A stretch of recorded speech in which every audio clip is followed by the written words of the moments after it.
Hello everybody, welcome in. We're gonna have a nice chill broadcast today. Alvi, que lo que hay, papi, but you better get yourself to your paper. Don't try to use us as your excuse. And Ernest, Text Notification Squad supports the channel. Being here first means what? Means what when you're not supporting the channel to be able to keep creating great content? Welcome in, Text Notification Squad. Just Jay, I see you.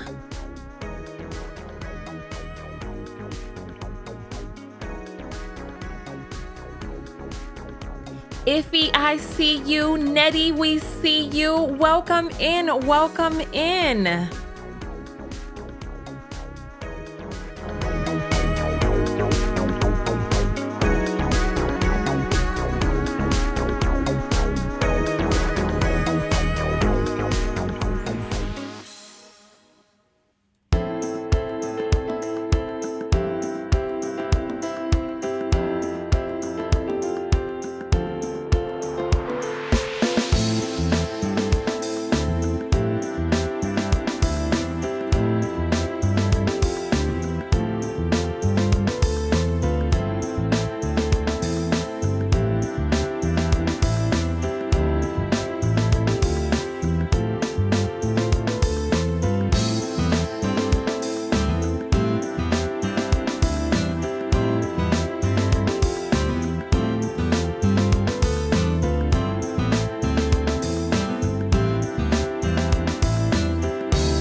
take a look and see who was really the first one on the scene. Let me see who was really the first. Let me see. Well, give me a second. I'm still working on the thumbnail. I'm getting ready to upload that. I want you all to tell me what you think of it once I get it uploaded.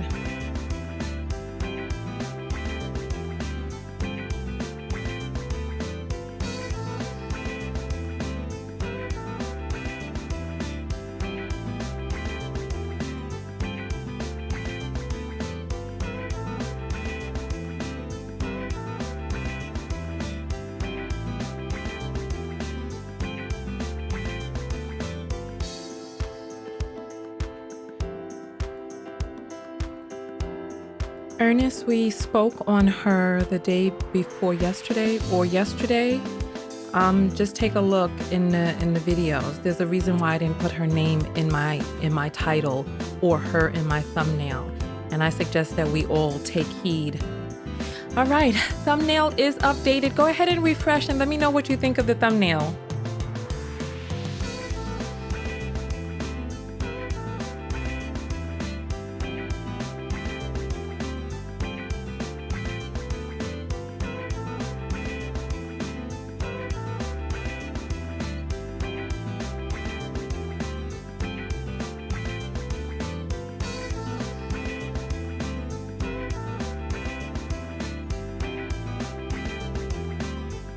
Listen, please stop typing her name on my broadcast because I do not want to get suggestions for her.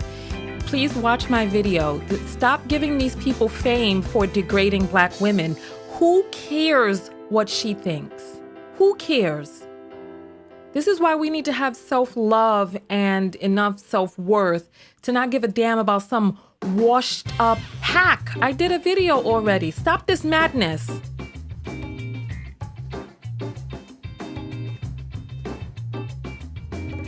It's like you all stay so triggered. A menace to society. Oh my Lord. So you don't like my thumbnail? You don't like the thumbnail? I tried to make it, I tried to. All smiles, the new thumbnail is there.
For it.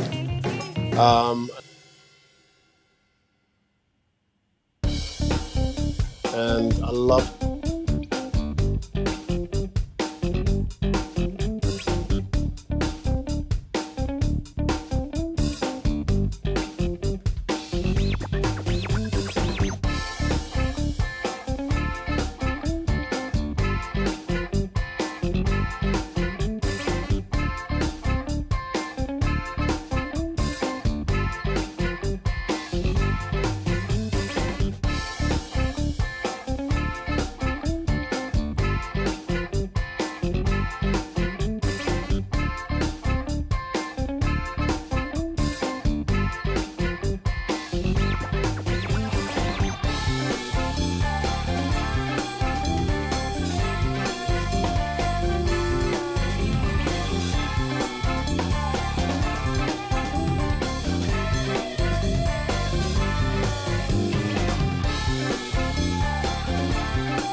The very first person on the broadcast was named Changes. The second person was Ernest. And then the text notification squad came through. Remember, one of the benefits of the text notification squad is getting the link directly into your text so that you always know when I upload a video and you always have the direct link. Not only that, if you are ever randomly unsubscribed, if I'm ever shadow banned or taken off of these platforms, we know how to get in touch with one another. You know, it's more than just about the text notification and supporting your favorite channel. You know, it's about having a service that gets you what it is that you need. You know, if you enjoy the videos and you're tired of missing the lessons and the excitement, the entertainment, and the revelry, you know, you go on and join the text notification squad. The link is in the description. It's just $1.99 a month. You can't even get a slice of pizza for $1.99 anymore. $22 for the whole year. Hey, Just Jay. You know, I haven't seen Black yet. You know, it is Sunday and it's the 4th of July, so it, you know, we'll see what's going on. We'll see what's going on. Sunnyside, you didn't get a text? Which country are you in and when did you join? And have you ever gotten a text from me? I need to know those things.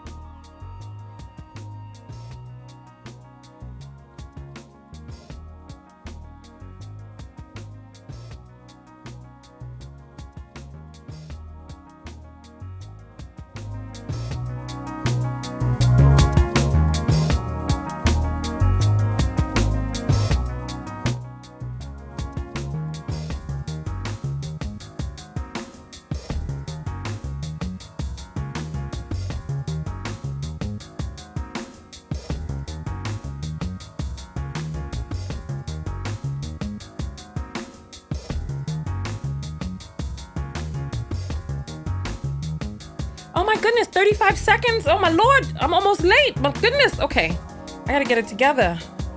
All right, here we go.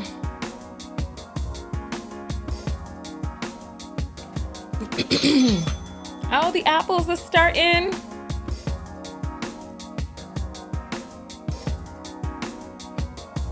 Hey, Shelly. You got text before, but now you didn't?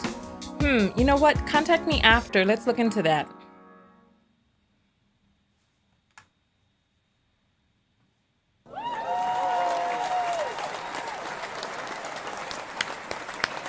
All right. Hello, Knockouts. Tanya TKO here, and I am a self-love specialist from TanyaTKO.com. I hope you learn how to love yourselves and one another. As a matter of fact, you know what? We got to go live on the other platforms. We're live now on Twitter, Periscope, live on Facebook, and should we bring it to LinkedIn today? Okay, let's bring it to LinkedIn. Let's go ahead. All right, so let's get this party started. Hello, Knockouts. Tanya TKO here, and I am a self-love specialist from TanyaTKO.com. I hope you learn how to love yourselves and one another. On this channel, we use viral video topics as teachable moments for what self-love or self-abuse looks like in your life. We're going to be, oh my goodness, listen. How do we, this is Idris Elba right here. We're going to be talking about Idris Elba and a podcast that he started with his wife called Coupledom, right? You can check it out. I mean, it's an interesting podcast. In order to get this soundbite, there were a lot of things I had to go through to get it, right? And I listened to this entire broadcast in order to be able to get it in context, because when I read the words, I was like, wow, this is really bad. And then I listened to the podcast, and I want to get your point of view about how you feel about what it is that he said, right? I want to go ahead and thumbs up and like the video, tag a person, and make sure that you know how to find this channel again. I was a little bit concerned by what I read. Hearing him say it had a different feel, but I'm doing this video because I want to get your take and your point of view on it. So welcome in, everybody. Let's get this party started. Let's cue the intro.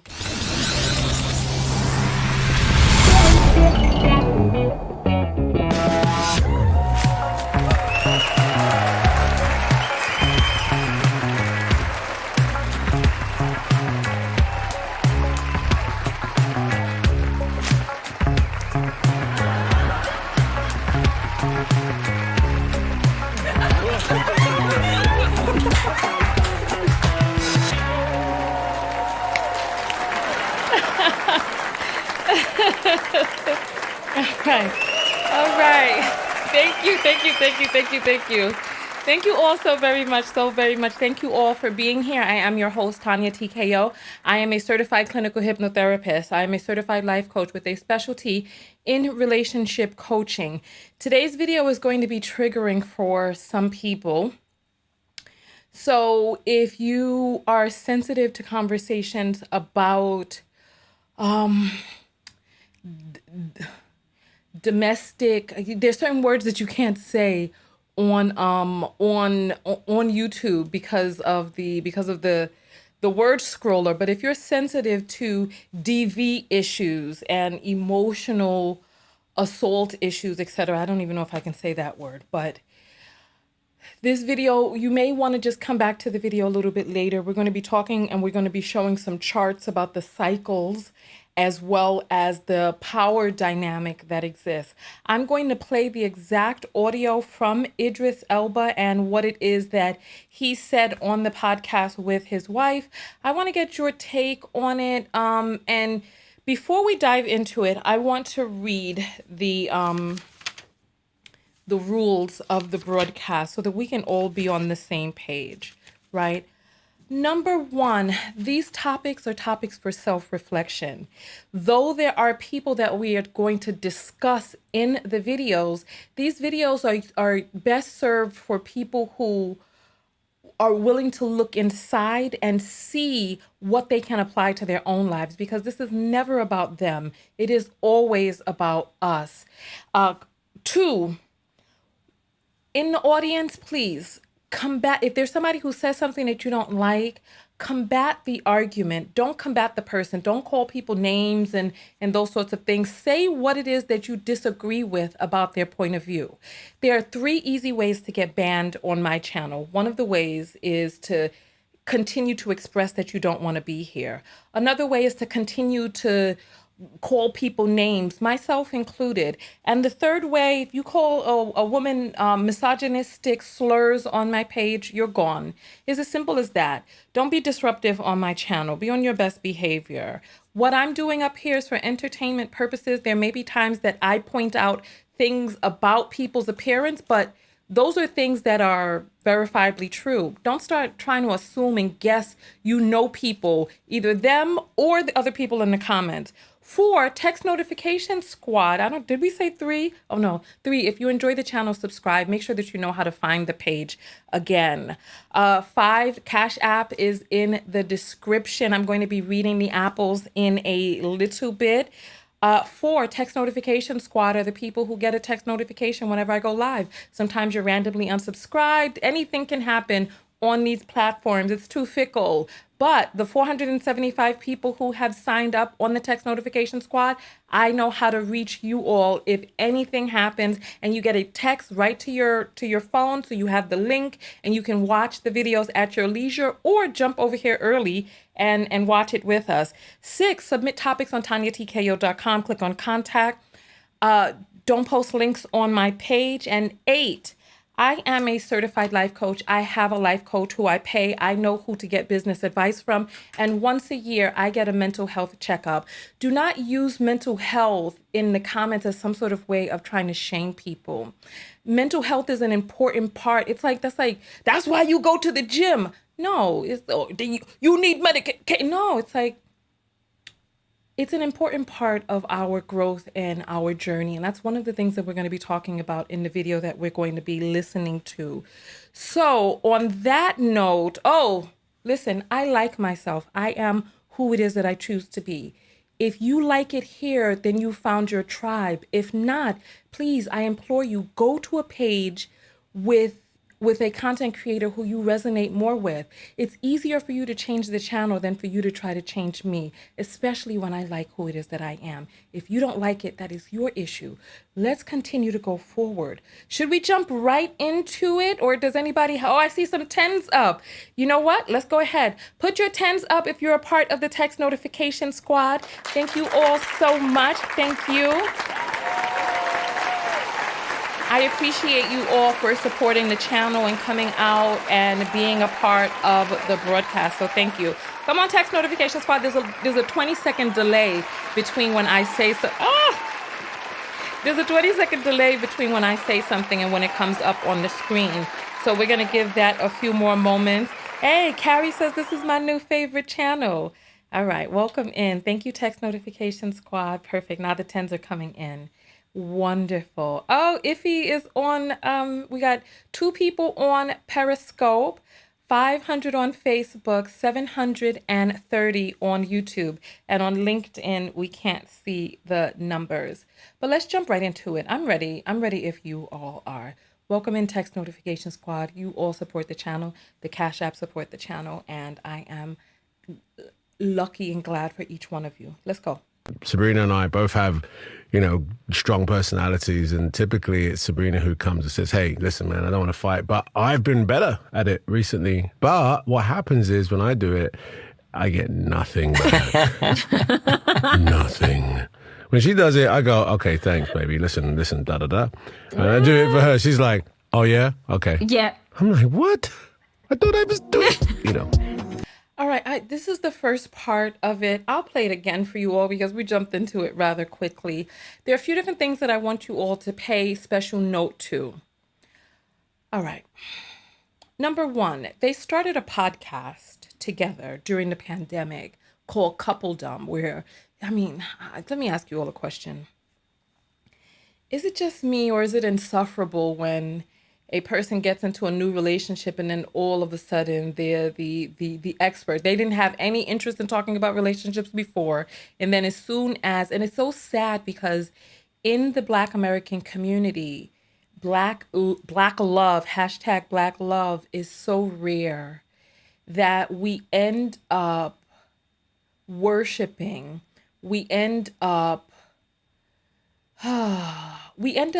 putting on a pedestal any type of Black relationship and fiending and longing and shaming other people for this hashtag Black love and enduring a lot. Oh, the apples are coming through. I'm going to catch that in a moment. Enduring a lot in the name of hashtag Black love.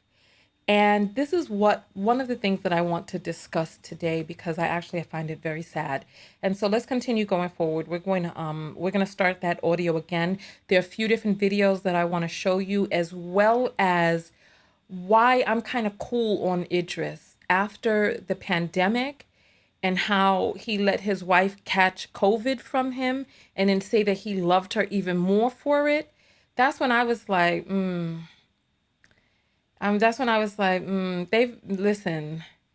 they got married in 2019. According to data, they met in about 2017.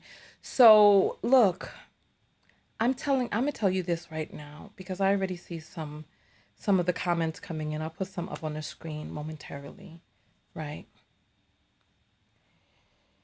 Oh my God.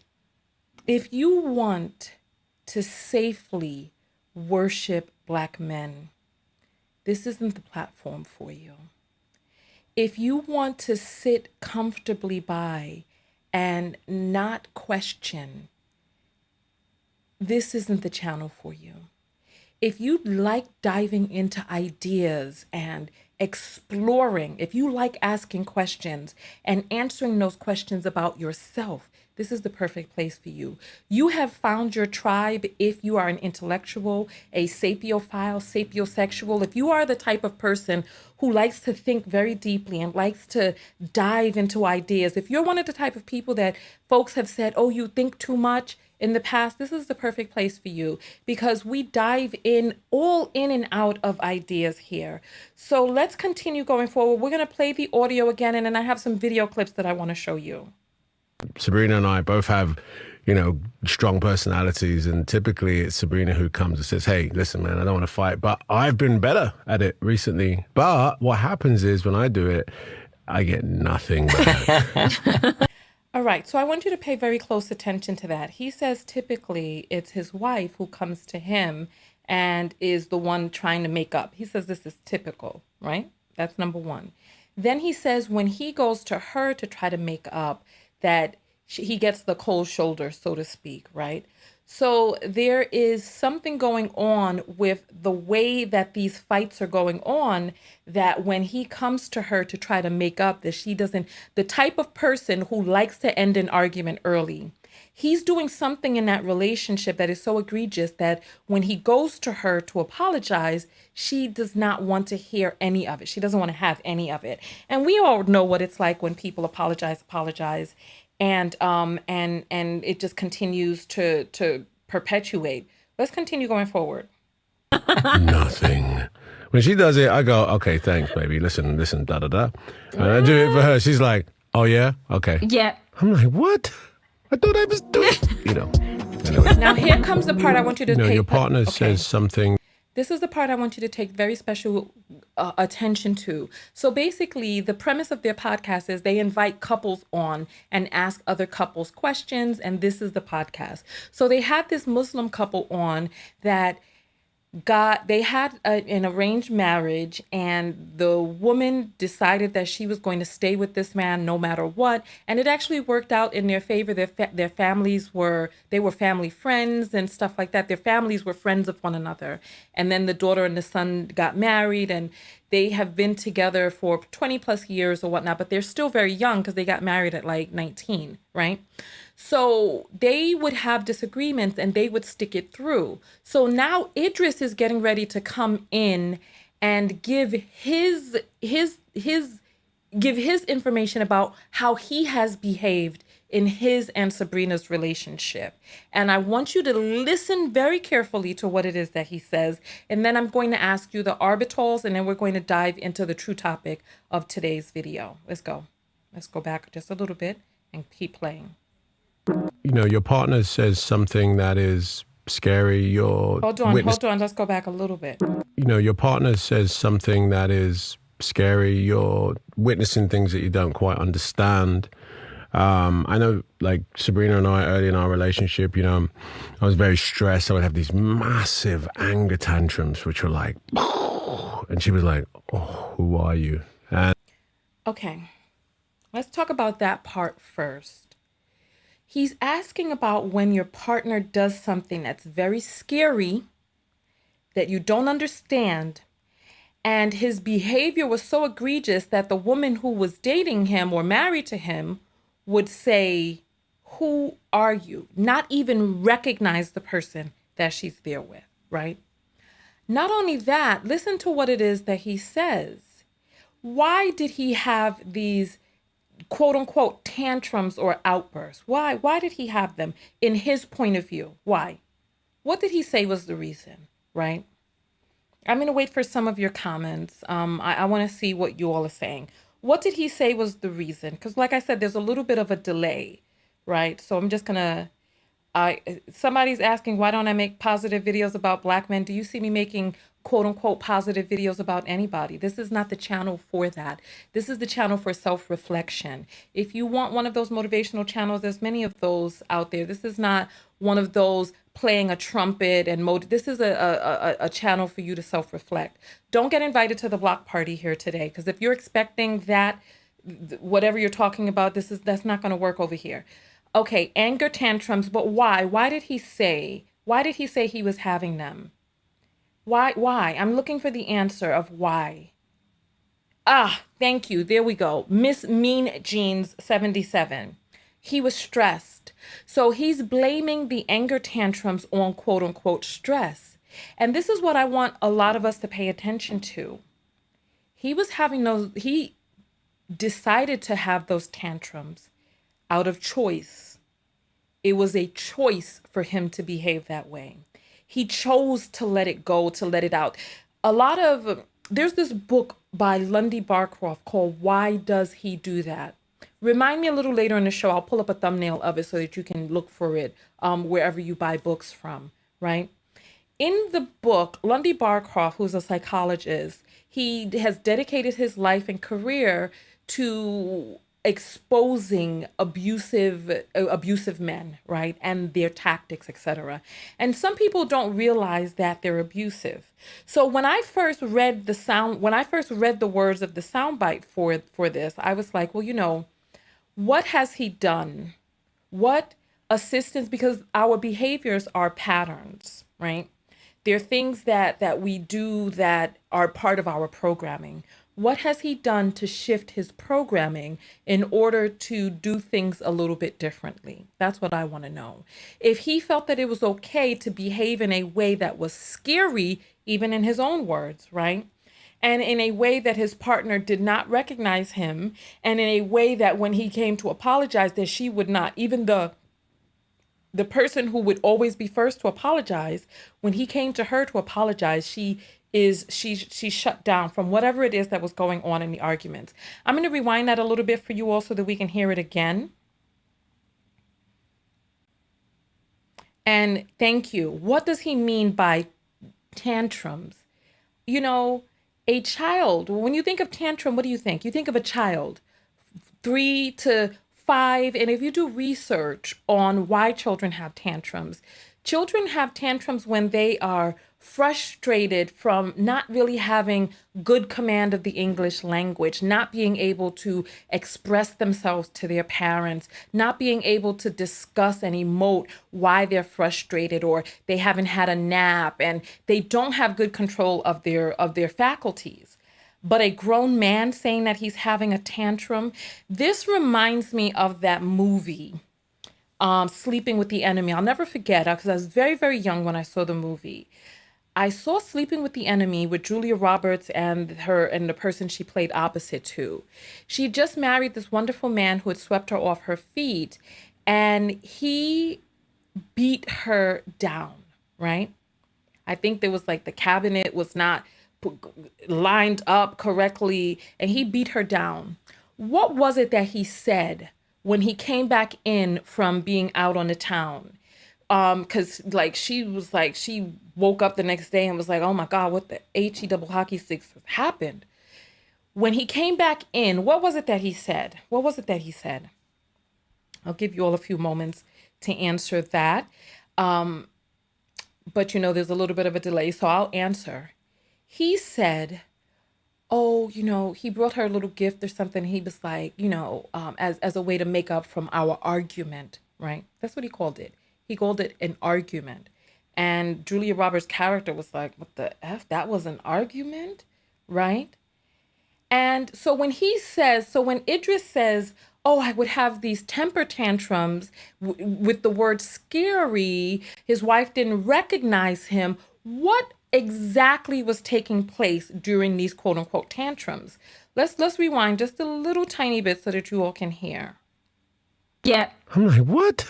I thought I was doing, And then here we go to the next segment. Your partner says something that is scary. You're witnessing things that you don't quite understand.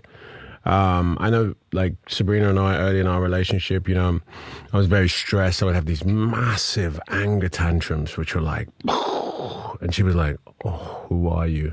And I was always the first to say, hey, if you're not happy, just leave, move. It's kind of like a male instinct. I don't know. And I'm just curious as to what was it about your relationship at a young age that made you dig into the commitment of it? I'm hoping listeners might say, wow, I'm at that junction right now. I'm going through stuff and I've learned something new and I don't know how to do with it. And the easiest route is to leave.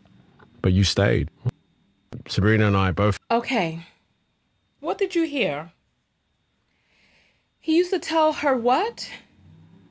This is these are newlyweds. And he would tell her what? If you don't like it, what? So she's in this relationship, in this marriage, in this whatever it was. And he just ups and says, but then listen, the part that is standing out to me, right? The part that's standing out to me is the fact that there was no accountability.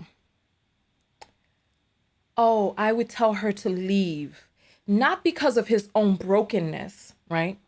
Not because he has pathological behaviors that need to be shifted, readjusted, or healed, not because of that, but because he was a man. It's just a male instinct to say to leave. No, that's emotionally abusive. That is emotionally abusive. There were some people when we had the 15-minute countdown to come into the video who were like, "Oh, I don't know if that's really considered abuse." Oh, no, no, no. That is emotional abuse. You're in a relationship with a person who is constantly who is behaving in a manner that is frightening to you. And when you're like, who is this person that I'm in this situation, in this marriage, in this relationship with? And they're like, well, if you don't like it, get the F out. Because one of the things that this is the version, this is the version that he is saying publicly. It makes us wonder, what does it look like privately? This is the public version. The public version is, I had these tantrums. I would tell her to get out, to leave if she didn't like it. It was a male instinct. I was stressed. No personal accountability. And you know what? Listen, because I know Idris is going to see this video, right? Sir, you wanted a podcast. You want to welcome into the world of content creating. Part of content creating is creators or audience who see and hear what it is that you're saying, and they have a reaction to it. And I understand that you're an actor and you have ways to kind of shift and kind of, mask who it is. But listen, speak long enough, and we will hear. Because I started listening to exactly what you were saying when you allowed your wife to catch COVID from you. And let me play a little bit of that, because I want you all to see and hear what it is that I heard. You know what? As a matter of fact, before we jump into that, let's read the apples, and then we're going to jump into his video. I take this very seriously because I'm a self-love specialist. And allowing people to emotionally, mentally, physically abuse you, not only does the emotional and mental abuse begin to deteriorate your esteem, right? Not only is your relationship an act of self-abuse, but you go further and further down. You can start out with these holes in your personality. With these holes in your esteem. We're going to play a video from K. Michelle. We're going to play the video from the pandemic, and then I found a nice little gem for you all that I want you all to take a look at, right? So let's get these apples up. I'm refreshing the screen, and it's not it's finally refreshed, right? So here we go. You ready? What is that? What's that?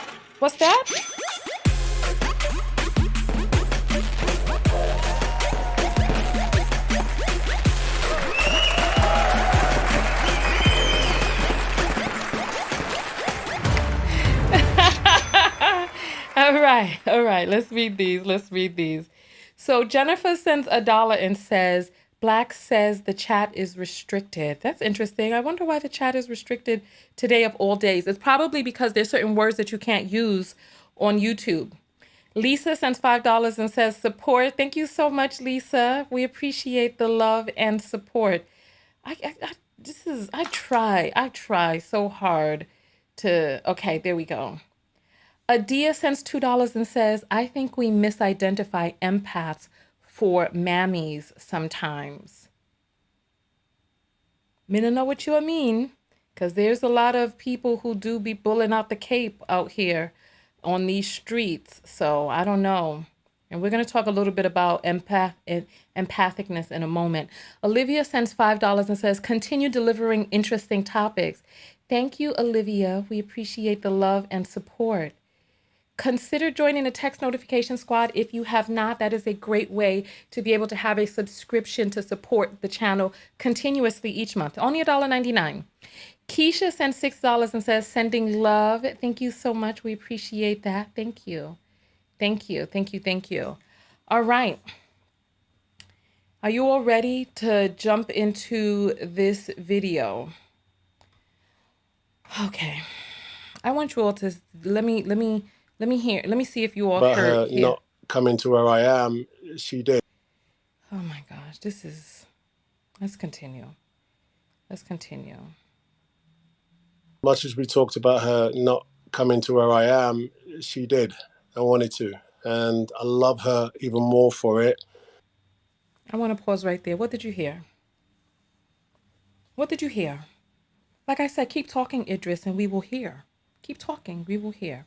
You are doing a tremendous service to us because you are allowing us to see what's behind the veil. Like we have these fantasies of what a Hollywood romance looks like, right?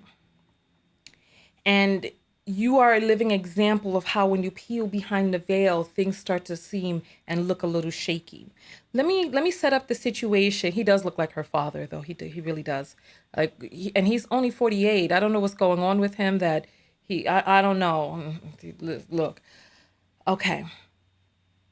Let me help you all understand what the situation was. So, Idris had caught COVID. Right? Idris caught COVID. And as a matter of fact, you know what? We're going to come back to this video. Let's come back to this video real quick. I want to play another video for you all. I want to play this video because this video, I felt, okay, here. This was, you know what? We're going to jump around in this a little bit. Let's see. You've been tested? I have. I've been tested. Actually, I found out this morning, Oprah, that I tested positive. So, you know, I'm not surprised. As soon as I heard that Idris was potentially exposed, I mean, I was on my way anyways, and I wanted to be with him. I think that's an instinct as a wife. You just want to go and take care. And, you know, we didn't change the way we I could have made a decision to put myself maybe in a separate room or stay away, and I'm sure that people... So for those who didn't catch that, Idris Elba, he got diagnosed with the coronavirus probably like a week ago or something like that. And his wife, should I say, she decided she wanted to quarantine with him instead of getting a whole other house or just staying away from him. And now she also has coronavirus. And I looked in the comments and I saw hella people talking about how crazy she is. They think it's fake, matter of fact, because she seems so upbeat and happy. But they think she's crazy for not quarantining away from him. So let me say this. That woman ain't crazy. That woman is committed. That wife is committed. Now, I will say this. I do think she's taken Till Death Do We Part to a whole new level of, you know, if there's even a slight chance you headed toward death without me, motherfucker, I'm packing my bags and I'm coming too. Now, with that being said, side note, I wish them both a speedy recovery. I wish them a long life and everybody else afflicted with the virus. But this whole topic of quarantining and being in a real relationship has made me see something, man, I didn't notice before. A lot of people can't relate to even just being in the same space with the person they chose to be in a relationship with for this long. Like, it's making a lot of people struggle. And it's exposing the fact that a lot of people don't know what it's like to be in a real relationship because they're so used to tolerationships. Like, where you're so busy, your life got you here, your life got you there, it occupies your time so much, you only have to really tolerate the person that you say you're in a relationship with for 1 or 2% of your whole life. Just when you want sex, just when you get super. God of mercy, God. You know, I'm irritated. I get irritated by Jackson, right? And the reason why I've decided to cut through and play this video right now is because this is a flash to the past. You remember, this is Jackson 2020 before the expose of all the women that he was philandering around with his street meat, right? Derek Street Meat Jackson, philanderer. You hear his rationale. So I just want to tell you all this because somebody put up the comment about empath. Listen, I'm a very intuitive woman, like my mother and her mother before her, right?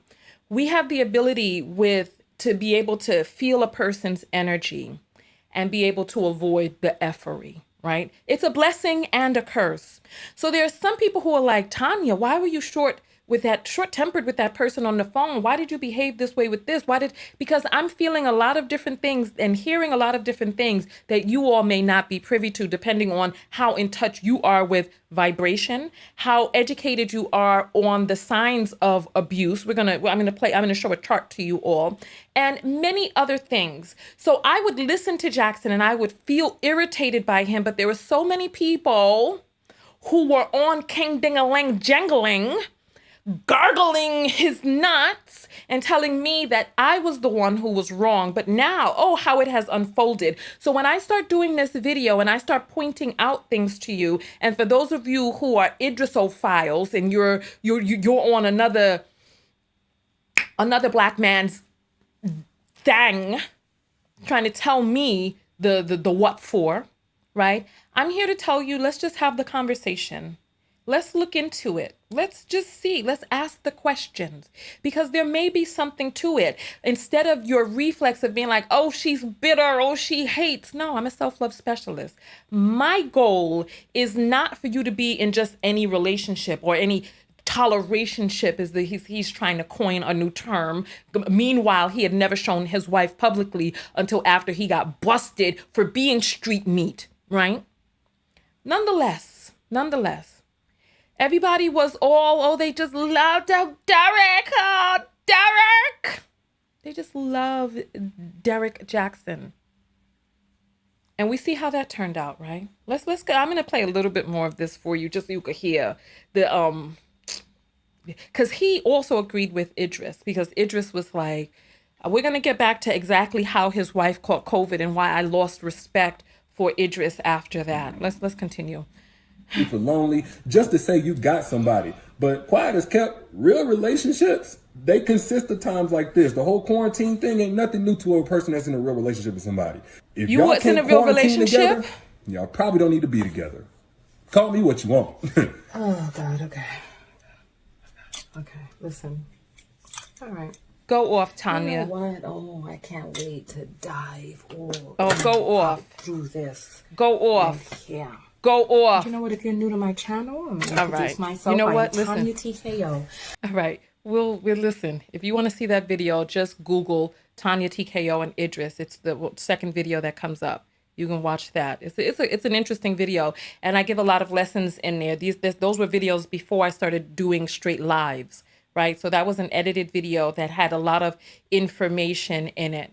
Let's continue. Let's go back to the Idris. Let's go back to the Idris clip, and let me just set this up for you so that you can understand what exactly was going on in the video, right? Go ahead and like and thumbs up the video. Go ahead and send your apples through, and we will check those in just a moment. Hey, Arwa. All right, so let me rewind this just a little bit. Clarification. Sabrina wanted to be by my side, you know. As much as we talked about her not coming to where I am. She was already on the way.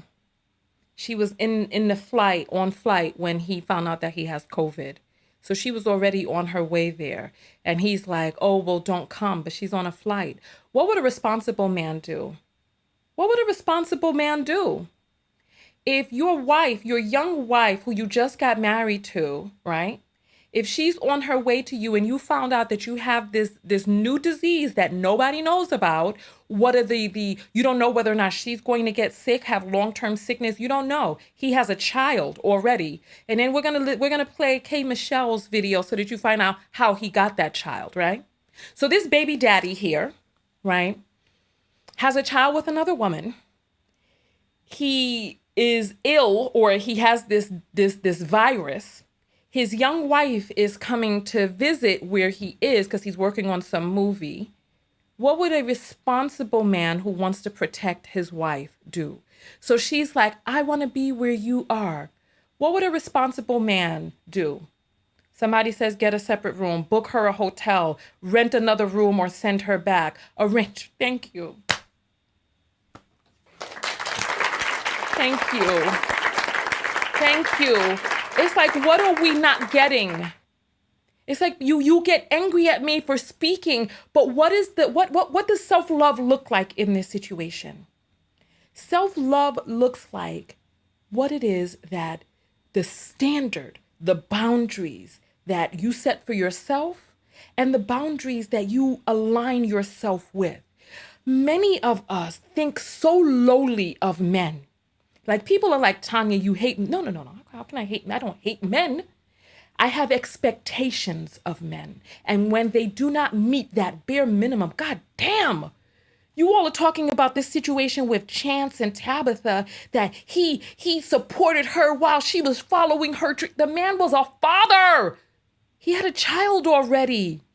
Was he not supposed to work? Not only that, look, I need to do another video on that. For those of you who have the video that where she talks about having paid Chance's child support, and the video where she talked about how she was driving Uber to be able to make money for them. Come on now. When I talk, listen, a responsible man who cares for his wife and wants to protect his wife would not allow his wife to be in the vicinity with him. No matter how much, like he's supposed to be the leader of this relationship, no matter how much she doth protest, no matter how much. How do you let a woman who you care about? This is when I lost respect for Idris. And listen, Idris, I'm just telling you plainly. When I heard this, I felt nothing else for you at all. When I found out how you didn't protect your wife in this COVID situation, listen, I know, listen, a lot of people that we know have caught COVID now at this point and still have residual lung damage, empty-mindedness, absenteeness, difficulty breathing as a result. Come on. There's people who's still clotting up and all types of stuff. How do you allow your wife, who you are there to protect and provide for, how do you allow her to be in the same space as you? And for those of you who want to call me bitter and all of this, ain't the channel for you. We think deeply on this channel. We think deeply on this channel. Let's continue going forward because I want you to hear for real what it is that he says. She did. I wanted to. And I love. Look his face. This irritates me to my core. Look his face. Does he look upset that she came and caught COVID? No. And then what does he say? Let's play the statement for you. Let's play the wanted statement. To be by my side. You know, as much as we talked about her not coming to where I am, she did. I wanted to. And I love her even more for it. And I would do the same for her. So this is the part that truly just grates my gears. I don't know how many of you out there drive stick shift, right? But what happens when you go and you try to put the gear in the wrong spot? This is the part that grates my gears. He loves her even more for endangering her life to quote unquote be by his side. You're married to a person. You're acting in a scary way, frightening them, telling them over and over that they can leave. It sounds like she was put in a position where she had to constantly try to earn his love and affection, so that when she put her life on the line, now he loves her even more. Now, I mean, this is your wife. You say you love your wife more because she endanger herself? Is you mad, man? So that she is here in this relationship with an obvious economic disparity. He earns so much more money than she does. He's so much older. This man is nearly 20 years older than her. Have you seen pictures of them together? Let me see if I can find a picture of them together. Because when I first saw them, I was like, oh, Idris is with his daughter. And then I was like, wait a doggone minute. Because listen, she looks young. I think she looks young for her age, and he looks old for his. So imagine. So he's with his preference, right? He's with his preference. He's telling her she could get out whenever they have some issues. He has so much more money than her. And I mean, it's like, and no woman wants to, let's see which screen should we use for this. Let's let's get this screen up, right? So that we can take a look, right? So you can see. So this is his wife, right? This is his wife. This was the announcement. And I was like, "Oh, his daughter is there." Little did we know. Listen, women want to be married so badly and so desperately that you start threatening them with breaking up with them, and they start feeling, like, I think this was the video where I was like, "Oh, look at his daughter back there. Oh, she's there with her pop." And then they was like, "Oh, her wife." I said, "Oh my Lord." I said, "What this, y'all?" That's so. Well, you know what? That's how they like it, right? That's how they like it. They don't let the fruit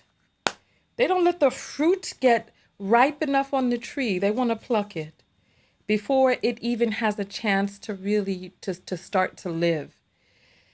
And there's so many reasons. So nonetheless, right? Nonetheless, we are happy for them, and I wish them the best. But from what it is that I'm hearing, homegirl is in trouble, and she's a beautiful young. She's Somali, I believe, born and raised in Canada, or I know she was raised in Canada, but she's Somali. She is Muslim, and she is, I believe, at this time 29, which means when they met, she was like 26, and whatever. Let's get back to his video. No, you know what? I think we've played enough of that video. Oh, he loves her even more. Let's get into some K. Michelle. Let's talk about his first baby. Yeah, it's K. Michelle in the house. She did an interview with Hollywood Unlocked, right? And so, let me get my, here we go. Okay. So she did a video with Hollywood Unlocked where she talked about her and Idris's early relationship. Let's see. Say, nigga, you fuck with him. I gave him your number. Really? Yeah. Okay. So she's telling a story of how, so you know what, let's go back just a little bit. When they met, he approached her backstage and was like, "Hey, Michelle, you're beautiful," right? And she decided to make some snap on his clothes and stuff like that. And then he went and dedicated a song to her, "Can't Trust a Big Butt and a Smile," on the dance floor, right? He didn't ask her for her number. Look at how he got her number. And we're going to talk about the cycles of control, right? Here we go. Let's go back just a little bit here and see if we can hear. That was not a good look. No. Yep. Don't do it. So Idris, you said you trying to fuck on me with this whack ass accent, these tight ass pants. So then what happened? He did the sweetest thing ever at the Soul Train Award. Flavor Flav was DJing, and he dedicated to me. He was like, "This song's dedicated to K. Michelle." It was like, "Never trust a big butt and a smile," and I was going off. I remember Sabrina having a cell phone, and I was fighting with J.R. Smith's girlfriend. And I'm winning. Wait, now were you dating him too? Yeah, that was the first dude. I thought I was popping. I had this, basketball player. I love me some J.R. Smith. He's good looking too. Yeah, I love that button, and I'm like, so I didn't give him my number. Okay. My bodyguard said, "Nigga, you fuck with him. I gave him your number." Really? Yeah. So he texted me and said, "I'm going to this party." I said, "I'm going too." So I went, but I went with Wale. Mm-hmm. But we and Wale like brother, sister. Yeah. So he sent me a text like, "Ouch, but not out." I said, "What the fuck is that?" Because he thought you were with Wale. Yeah, I was like, "Speaking English. What is that?" And he was like, "Oh, you was there with Wale, whatever." And I was like, "No, that was my friend. That was my friend." So he came to LA. I came to LA. We both were going to LA the next day. And that was just history. And so did you all date? Yeah, like we weren't like, "This is my boyfriend." We didn't hide though. People thought it was such an odd situation. We would go out. We got kicked out comedy clubs for him heckling, all type of stuff. But you had talked about the relationship openly. I didn't talk about it. I wanted him to know that I wasn't trying to pull anything. I never wanted to be that girl. So everybody around me knew. His management, my management, when he took the baby mama, I later found out about, he took her to the carpet. They was trying to calm me down. I was tweeting little stuff. You know what I'm saying? But I didn't know. I didn't know that that woman was pregnant and around him in the UK, and he was so charming. It was like a movie. Like, Wait, the girl that he had got pregnant. Yeah. But you didn't know about her? No. You know the funniest story I've never told? So Claudia Jordan called me one day and she So said, he's going to tell a story right now. Let's skip over that. I'm to find out he was right? Yeah, so you know. Hold on. That's kind of like his thing, I guess. You know. Okay, so here he's telling a story about how he ended up at a party with Idris while he was dating K. Michelle, and he was there with another woman. Listen, just listen. I want us to all be low key. So, okay, let me rewind that part just a little bit so that you all can see. I'm taking the video off because we don't want to get in copyright issues, okay? But there, I just want you to see his face, see if you believe him, right? And I want you to see her face. So let me bring it back up real quick.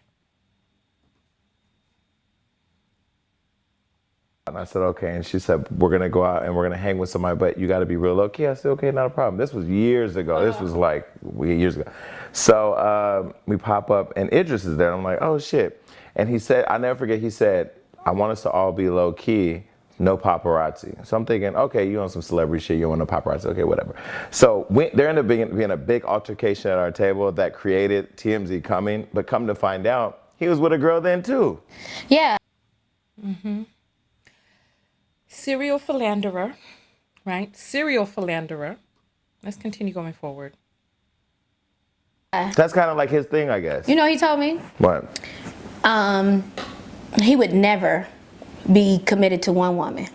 And he said, I would be taken care of. I would be fine. But he would never commit to one woman. He was upfront about that? Yeah. Oh, wow. But now he's engaged, right? Yeah, so you know me. I'm like, damn, bitch. You know what I'm saying? All right, you had some shit I didn't have. You had some sauce. You know, men are different with different women.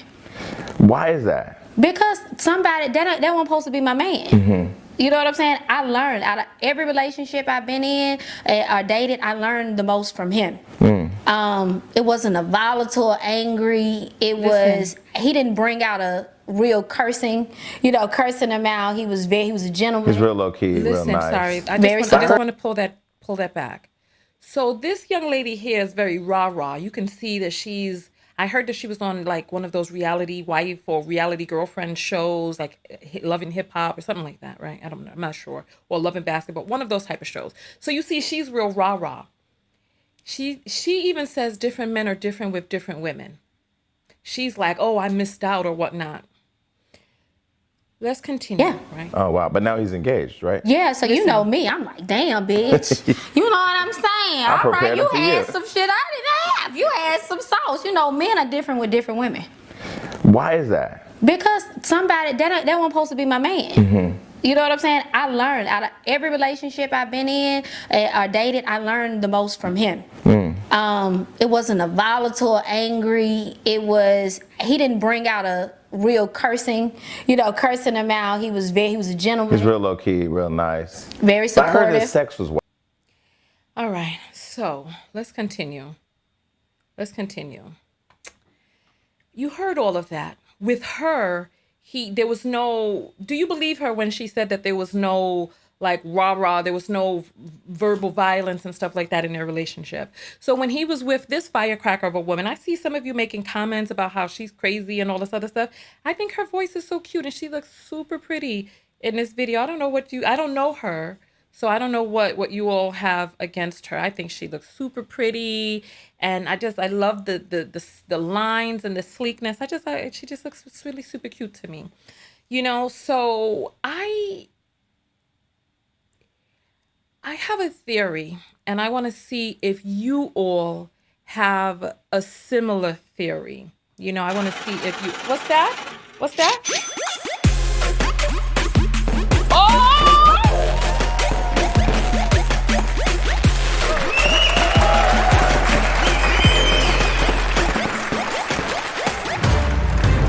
Okay. All right. The cash apples are up. So Denise sends $25. Thank you so much, Denise. We appreciate that. She says for love and support. So we have Jada Pinkney that sends $1 and says, look the same from past, present, can't clock it. What are we talking about? What looks the same from past and present, can't clock it? Oh, you're talking about me? Oh, well, that was only a year ago. You know what I mean? It was only a year ago, my dear. Come 5 years, you'll see the difference. Come 5 years, you'll see it. Keisha sends $6 and says his job is to protect her. He did the opposite. That was so reckless. That was so reckless right there. I lost. See, I'm not like some other women. I get dried up very quickly. When it comes to effery, I get dried up. I can't. Shayna sends $1 and says, my Egyptian BF would never put me in that position. You know what I'm saying? Listen, a man who wants to protect and provide would never do that. MD sends $10 and says, the hashtag TID or die. I guess do or die? TI do or die. Where are we riding? Why am I dying? Listen, why must we?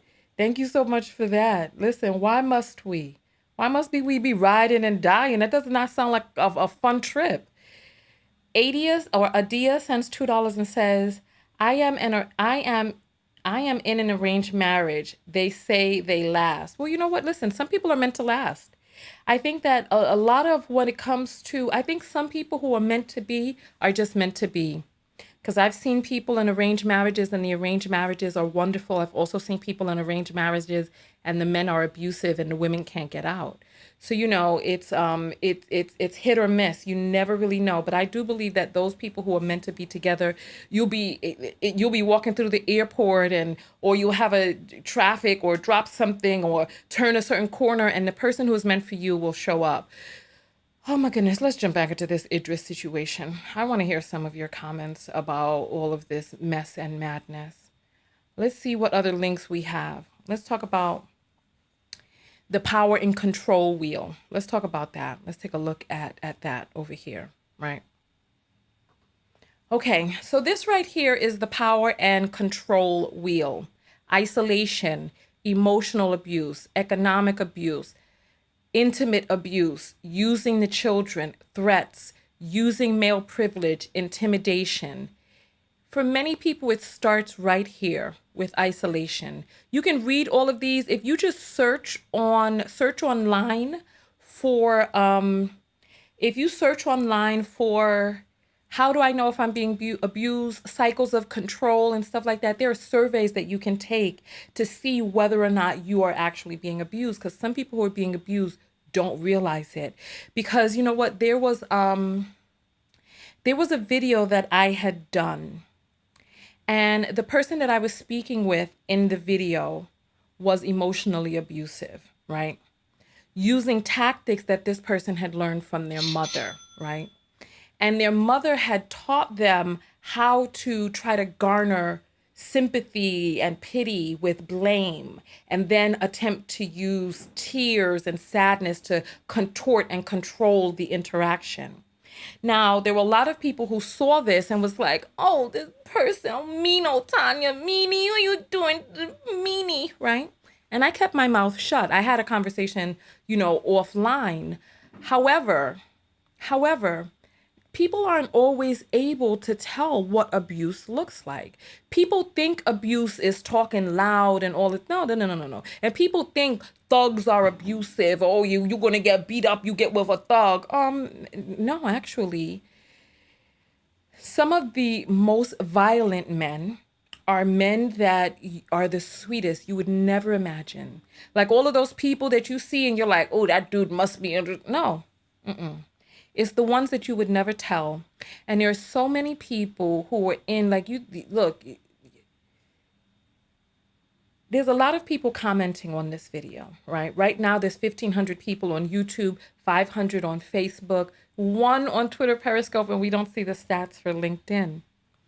There are some people commenting whose partners are verbally assaulting them, emotionally controlling them, hitting them upside the head when they feel like it, breaking their stuff, hiding their stuff, destroying their stuff. Like in the book with Lundy Barcroft, he talks about how, these men get all out of control and start breaking up things inside the house. But if you really pay attention, they're not breaking up their stuff. They're breaking up your stuff. They have control enough to be able to live normal lives and to convince everyone that they're these grand people. But then behind the scenes, they are wreaking havoc. And there are many people who are so desperate to not prove other people right, so desperate to hold up an image or a facade that they go along because they don't want the criticism or the I told you so's, or they don't want to prove their mother or sister right, et cetera, right? And so somebody just said, I didn't know, I just thought I just kept making him mad. This is what I'm saying. This is why we have to hold people accountable for their choice. They make the choice to act out. At some point, they give themselves permission to wild out. Notice how they are not getting, they know how to control themselves in normal society each and every day. However, when it comes to you, they give themselves permission. What do you think would have happened if he would have tried to cuss out K. Michelle? You think it would have gone down like that over there? But you've seen his wife with her little mousy demeanor and, oh, we could play a video of Idris and his wife. We could play a video of her. Let's see if we can find Idris and wife. Let's see if we can find a video, right? Let's see if we can. I want you all to see her talking. Oh, they just have videos on the red carpets that's trying to make it seem like she's living this Hollywood starlet life. I'm just going to do COVID because they did videos together during COVID, right? Let's see if we can find one of those videos. Okay, let's see if this is one. I just want you to just get a sense for her mousy demeanor. Right now, they're not showing it here. Let me go back and try to find another video. Let me look on YouTube. Let me look on YouTube for it.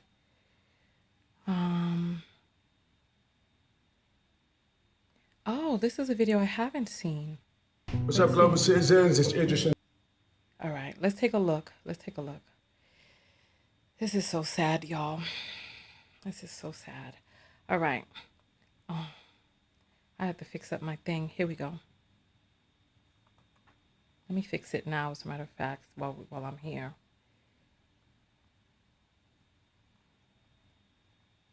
Okay. Okay, so all made up, looking pretty and cute, and it would be the envy of the town. But what she's dealing with behind the scenes, none of us know. Sabrina, listen, there's a story that I want to tell you about this woman called Italica Flu. I want to hear. Oh, so you're not gonna let her speak? You're just gonna have her just standing there in the video? Let the gal speak. Okay, I see her mouth moving. To healthcare workers all around the world to help. Oh, she reading something. Let's try to find another video. Let me, cause I had one up. You know what? As a matter of fact, let me just go to my history real quick and just pull up, because I had a bunch of links and I had to decide which one I was going to play for you all and which ones I wasn't. So let me just go to my history because I have them there. A bunch of videos. One where they did, let me just go, history, right? Aaliyah's saying this is the most shocking thing I've seen. How is this the most shocking thing you've seen, my dear? Let's see if we can find, where is why is it, you know what? I have more than one account. It's not in my history on this account. Let me just do another search. Idris wife COVID. Let's just get this. Oh, is she in this video with Oprah? So this. Let's see. Oprah does not. Oprah. So, I'm not. Here. So let's play a little bit of this. Oprah really is she's one of those type of people that have those issues with what do you call that? Copyright stuff. So I don't be messing with Oprah's stuff too much. Wendy will let you use her clips. She don't care. But Oprah, let's play just a little tiny bit of it, and then I just want you to get a sense for her demeanor. Here we go. Surprised as soon as I heard that Idris was potentially exposed. I mean, I was on my way anyways, and I wanted to be with him. I think that's an instinct as a wife. You just want to go and take care. And why is he staring her down like Derek Jackson? God of mercy! All she needs is a battle bonnet on. My goodness, look at his glare. All right, let's continue. Sorry, let's continue. I could have made a decision to put myself maybe in a separate room or stay away, and I'm sure that people are making those decisions and are tough decisions to make, but I made the decision to want to be with him. Look at him. And Look at him. Still touch him. And, I mean, we were on.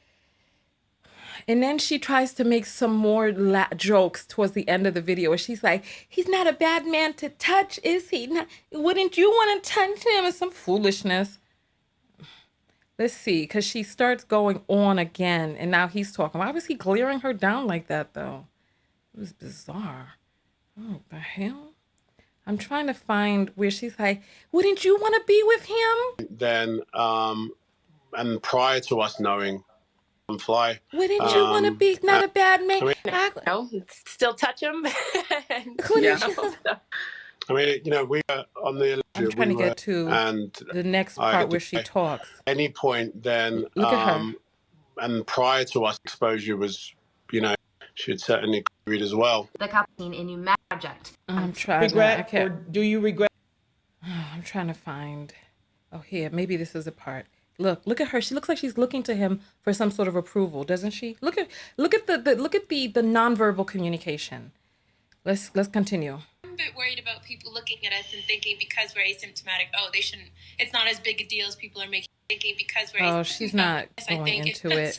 She didn't want to. Hold on. Regretful that. No wonder he caught COVID. Look at the way he keeps touching his face. Gosh.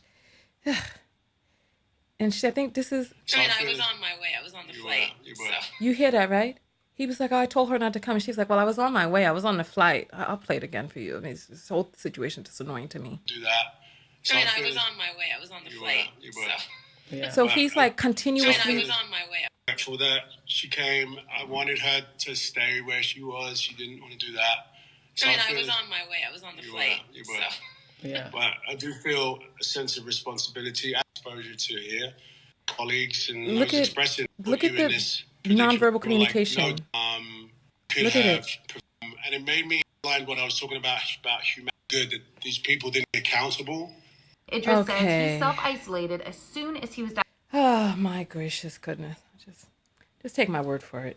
There's a part of one of these videos where she's like, I mean, look at him. Wouldn't you want to be with this uncle? And I'm like, girl, if you don't sit your backside down. All right, let's continue going forward. What other gems do I have for you here today? All right. Oh, last one, the cycles of abuse. 4-part cycle. That's the last one that we have to, here we go. Okay.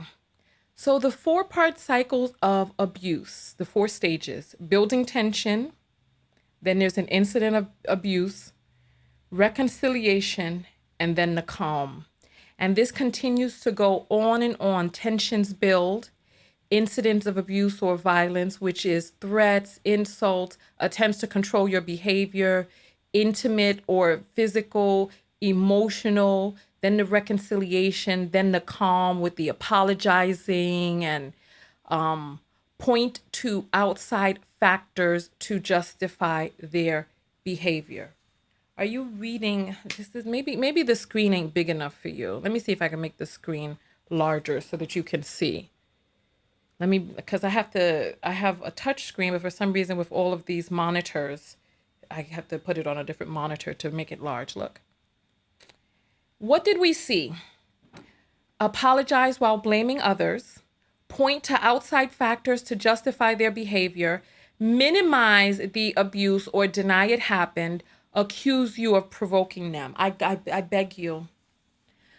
Search online. How do I know if I'm being abused? Cycles of abuse, patterns of control. Look these things up. There's even a survey. Look up, am I being abused? How do I know if I'm being abused?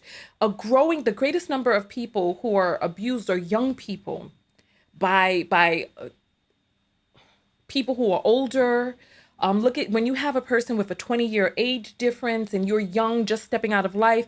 We're talking about a young woman who was 18 10 years ago. Idris was already almost 40 10 years ago. So she was 18. 20 years ago, she was 8.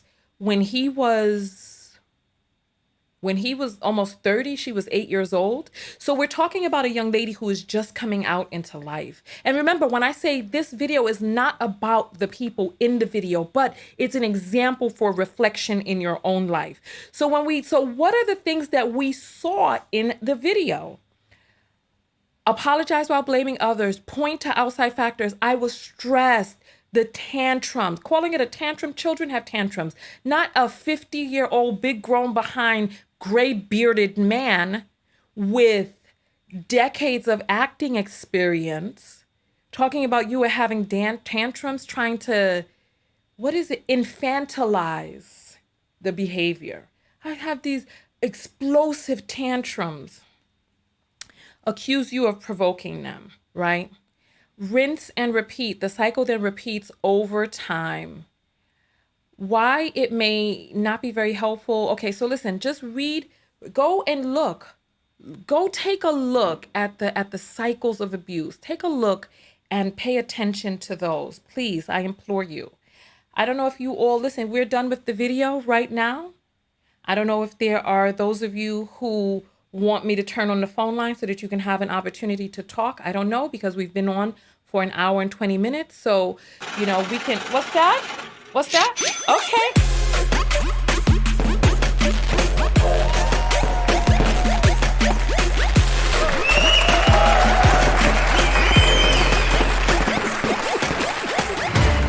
All right. Thank you. Okay, so the cash apples are back. Let's see what we have here. All right. So Simone sends $30. Thank you, Simone. And Simone says, from Italy with love. Thank you, Simone. I remember when you treated me to that pizza that day. Thank you. We appreciate that. Ciao, Bella. Thank you, Simone. Prego. All right. Keisha sends $6 and says, he knows who he can manipulate. I mean, what do you think would have happened if he tried to behave that way with K. Michelle, try to act explosive and scary? She doesn't look like she would be having it. She really doesn't. Meanwhile, the other one is like, and he says that she has a strong personality. He's like, I'll play the clip for you all again. Kay sends $2 and says, abuse is slow burning and insidious. Exactly. You don't really even know that it's happening. It starts out with little incidences of control that you mistake for care. You're like, oh, well, he just cares. He's jealous. Oh, he just wants me all to himself. Oh, he got this great, the housing prices are better. 2 hours, 4 hours, 12 hours away from my family. Why is he trying to isolate you? First, listen, I really haven't met many abusive people who target people with a strong family unit that lives close to their family, who have patriarchs in the family, and keep the person close to these people physically. One of the cycles of control is to begin to try to control their behavior, to isolate them, get them away. Oh, you're always going out with these friends. These friends are jealous of you. Oh, I don't like this person. Oh, come live here with me. Oh, let's find a house here. And all this, that. So listen, when you have friends whose partner is taking them 12 hours away, I promise you, with all that is good and pure in this world, check up on them. Tell them that they can come to you. Because in 75% of the incidences where a person has moved one of my friends or family members to another state, in 75% of those incidences, the person was abusive.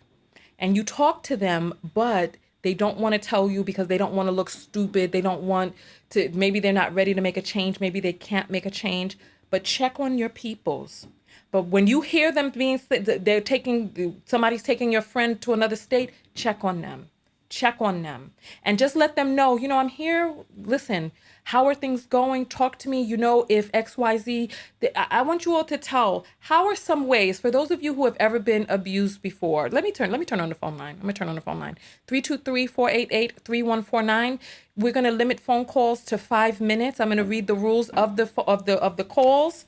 right? Turn down your volume, talk to me through the phone, take me off of speakerphone, write down notes in case you can't get through, and don't discuss other callers, okay?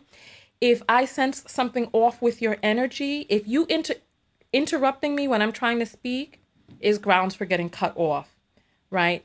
I am here. I have to direct the show. We do not have unlimited time. So if I ask you a question or I ask you to please stop speaking, please stop speaking. It's as simple as that. If you call up and you're like, don't know whether or not who I am or why you're on the air or nothing like that, that's grounds for having the phone hung up. I'm just letting you all know the rules so that you know what to expect. Okay? You're on the air live with Tanya. What's your name? Hi, Tanya. This is Denise Smith, and I was calling about the subject today. Okay. About abuse. Talk to us. Okay. Hi, Tanya. I'm actually a part of the LGBT community, and this subject never really reaches the public that much. And what I wanted to say is that speaking on the topic of isolation and different things, now, and early on in my relationships, I always set a boundary, and I give a set of things that I want for myself. And I find that a lot of women have, played up to that. And then slowly but surely the mask comes off. And ultimately, they try to change me, knowing that I set a certain, standard for myself. And my problem, and I'm going to accept my fault. I see the red flags, and I don't let them go because they start to crying and stuff like that. But I know it's something that I'm trying to heal within myself because I was heartbroken a long time ago, and I made myself a promise, so that I had to train myself to, get out of that. But, it's a lot of gaslighting that goes on and a lot of trickery, because when people come into your life and they know what you don't want, and they actually know that you don't really want them because they have changed themselves for you, and then all of a sudden you become the abusive person.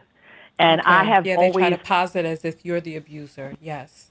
Yes, and then I started realizing that I'm like really quiet. I'm an empath. And I keep hearing like stuff that they feel about themselves. Oh, you think I'm fat? Am I fat? And am I this? And I'm like, gotcha. No. Putting words in your mouth. Yes, and if I said no, I said if I thought you were fat, I wouldn't have been with you. If I didn't like you, I wouldn't have been with you. People it's like who projection. Need to work on themselves. Yes, projection. Yes, and then it turns on me. So this late incident where I was recently divorced, and I was being emotionally abused and lied to. Everything that I thought that I knew about the person was a lie. And when I start like reacting and like raising my voice, it's like somebody behind you with a lighter, and everybody can see is me screaming about I'm burning, I'm on fire, but they don't see the quiet person behind me. Okay. Gotcha. And it's a whole gaslighting thing. So they took this whole smear campaign and called me violent and waited till I was upset to take me and did a whole bunch of stuff. I need to redirect now because I hear you talking about what this other person did, right? However, have you done the work that you need to do to realize how you participated in your own self-abuse in these relationships? Oh, yes, definitely. Okay. I just said I realized that I was trying to heal myself as like a like there was like a time when I was younger where I had there was like the love of my life, and I was, she didn't give me a chance, and I was like, wow, I made a mistake, and she cut the boundary. She was like, I'm done. And so when I see the boundary, and the person starts crying to me, like I saw a lot of this early on, okay, and I should have said no because I saw the red flag, okay, so I participate in this fully, and I get it. So I'm not a victim in that. You understand? So, but I do understand that, and I'm working on that now, and a lot of those are lessons, but I just want to focus on the point where you were speaking of the emotional abuse and how hidden that is, and how nobody really sees that, and it's a lot of the quiet people are really, really dangerous. Got you. All You right. Well, know, thank you and so much thank for you, and I your. like your Thank show. you. Excuse me. Thank you so much. Thank you. Have a great day. You too. Take care. Bye bye. Okay. All right. Somebody's telling me that there are 1,200 people watching, but only 300 thumbs up. Come on and get these thumbs up on the video. Get them up. When you thumbs up the video, you let the algorithm know that you like the video. It lets it know that people like it, and it sends it out to more people. You're on the air live with Tanya. What's your name? Hi, this is Jay. Hi, your name is Jay? Yes. Hi, Jay. Can you talk up a little bit? Hello, can you hear me? Yes, go forward. What is your comment? Well, I'm very disappointed in her, mostly because I've yet to hear somebody ask this girl if she knows what super infection is. Who are Similar you to talking about? HIV. What girl? Idris's wife. Why are you disappointed in her? This video, let's not make Because the video about the people in the video, but if we can make it overarching about themes that make it apply to you, okay? Let's leave other people out. How does if you want to teach about super infection, let's go there. Let's start with that. Well, similar to HIV, a lot of people in relationships think that if both partners have the virus, and as long as both partners are exclusively sleeping with each other, that both of them are safe, when in reality, you can end up doing what's called super infecting each other. And then when you do that, you're passing the virus back and forth, and that significantly increases both of your chances of dying, and that makes you incurable, and it keeps you from managing the virus as well. So when she said she wasn't going to quarantine herself away from him, and then like seeing everybody watch this video and agreeing with it, I don't know, it's just what little cases of viruses that are curable are made impossible to cure because of a lack of awareness of superinfection. Okay. And so then that makes solutions like PEP and PrEP no longer a solution for people that are super infected, and that applies the same to coronavirus. All right. Well, thank you so much for speaking this information. Thank you. You're welcome. All right. Phone lines are open. People asking where the number is. Are people not even looking at the screen? That's why I had to make it large across my forehead. I mean, I understand I'm riveting, but my goodness, don't just focus right here on this caramel drop in the middle. There's the number is right here. Right here. Goodness. My gracious. All right. You're on the air live with Tanya. What is your name? Hi, Tanya. My name. All right, phone lines are open. Listen, rule number 3 is be ready to talk when I pick up the phone. You hear me through the phone, talk to me through the phone. Simple. You're on the air live with Tanya. What is your name? My name is Drea. Hi, Tanya. Hi, Jaya. How are you? I'm good. How are you? I'm fine, thank you. So what is your comment this evening?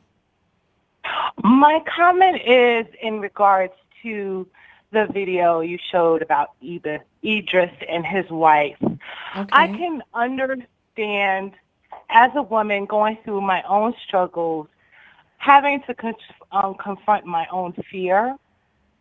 And that's what really allowed me to stay in emotionally abusive relationships, because it was my fear of losing the person, or my fear of missing out, or my fear of. And it wasn't until I really started to handle and deal with my own fear in whatever way that came up, whether it was fear of being abandoned, fear of being alone, fear of, whatever it was, things didn't start to change for me. It was once I started to really deal with my own self, then I didn't have to keep repeating the pattern. Okay. Because I could leave that situation, that emotionally abusive situation, and change the face, but then it's the same thing all over again. Oh, got you. So what have you done to create change in your life? Well, I've done a lot of therapy. Okay. I've done a lot of shadow work. Okay. I have a spiritual mentor. Okay. I've done EMDR in therapy. Oh, wonderful. I've heard so many wonderful things about that. Yes, and EMDR is really tapping, but it's just a more professional name for tapping. So you can do tapping on your own. Well, you know what? I thought EMDR was flashing of a light or something like that. That's what I always thought. Oh, it's not? Mm-mm. Oh. No. The way I must be my thinking of therapist something does else EMDR. then. Okay, yeah, the way my therapist does EMDR, when we were in person before COVID, she would alternately tap on my hands, tell me to close my eyes and alternately tap on my hands, and then think of situations and stuff like that, and then, she'd take me through the process. So it's very akin to tapping. Okay, got you. Well, you know what? Thank you so much for calling in and giving your point of view. Thank you. Okay, thank you. Okay. All right, phone lines are open. 323-488. There's 323-488-3149. There you go. All right, you're live with Tanya. What's your name? Hi, my name is Brittany. Hi, Brittany. What is your comment this evening? My comment is that I'm pretty much living in the effects of power and control by my husband, who is what I believe to be a narcissist, and it has completely ruined my life. Pretty much. I don't even really know where to begin. Currently, my kids and I are living in a shelter because of his abuse, and I just couldn't stick around for it anymore. Okay. I had to go. Okay. And so what is the message that you're calling to relay this evening? I want people to understand that these people that feel the need to go above and beyond to control others around them, specifically their loved ones or the people that they should be loving, it's very hard to spot. Like I heard someone earlier say that, it's very insidious. It's very slow going. A lot of times people don't even know that they're being abused. I didn't know. My husband and I, we got married in 2017, January 2017. And it took me a while to realize that I was being emotionally abused since the beginning of our relationship. I really didn't realize it until like late 2018. And it took a lot for me to realize that it was actually abuse. Like I just felt like, okay, well, our relationship is a little toxic, but with some soul searching and some therapy, we could probably get through it. But as time went on and things kept happening, I saw that there's probably no amount of like marriage counseling or anything that would be able to fix this. But when I finally did realize that it was abuse,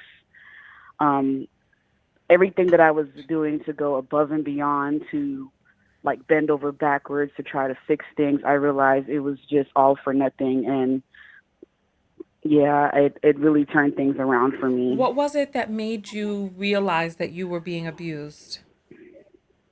Well, I was over at a family member's house one time for a holiday. I don't remember which one, but I was just really over it. I had just had our first child. I was going through postpartum depression, and I was dealing with a lot of accusations from him thinking that I was cheating on him, to something as simple as me being on the phone with my mom, he would accuse me of talking bad to him, to my mom, to other family and friends and things like that. And I was over at this family member's house, and I was telling them about it, and my details were very vague, but she kind of picked up on it, and she dropped her head, and she looked really sad, and she said, "That's abuse." And when she said it, it didn't really hit me right away, and in my head, I was kind of like, no, I don't think it's that bad. I wouldn't say I'm abused. Like, I would say it's toxic. But when I got home, I thought about it some more, and I did a little Googling about, the different kinds of abuse and what it could look like, how it could manifest. So and that's important. when I found that that power and control diagram. And I really felt like that whole circle was my life. And that's when it hit me. Oh, you know what? Listen, give some round of applause and some love to this caller, because something as simple as a Google search, finding the diagram, finding the survey can really change your life. So congratulations for having the internal wisdom and acting on it to start making changes in your life. So congrats to you on that. And Thank so you. what It changes, wasn't easy to figure it out. It was a very hard. What changes are you making in your life to be able to offset whatever existed on the inside that accepted the abuse in the first place? That part was painful for me, but I really had to do a lot of soul searching and asking myself, like, what was it about me, the way that I am, that made me susceptible to being in an abusive relationship like that and tolerating it for so long. And it really just came back to my childhood. I had some situations with my father in my childhood, and I feel like that could have been the root of it. Seeing him and my mom deal with a very toxic relationship, so the and question, I guess it kind of normalized it in my head.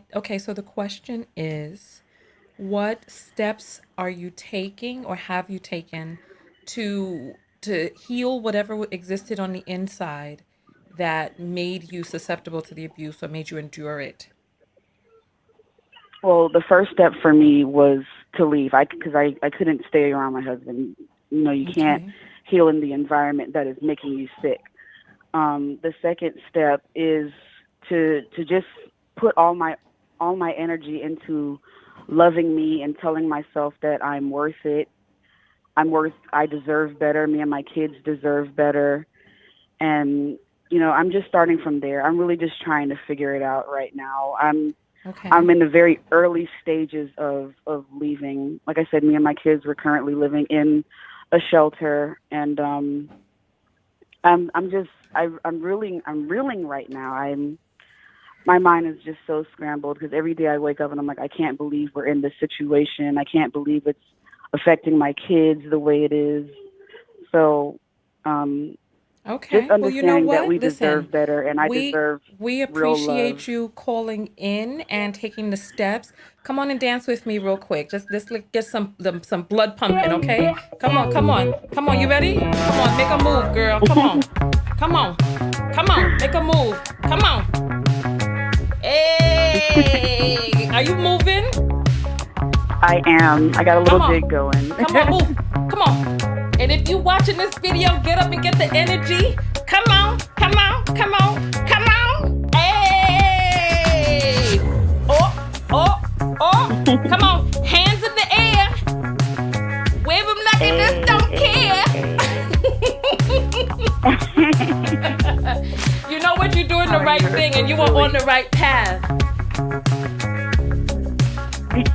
You're on the right path, my dear. Do not second guess. You are doing the right thing for you and your kids. This is the future here. Remember, in the end, everything will be all right. And if it's not all right, then it's not the end. Come on.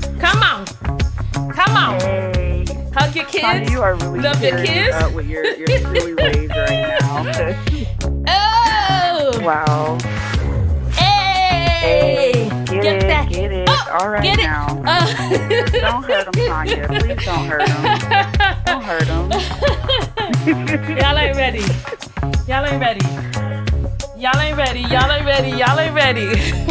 They're not. Whew.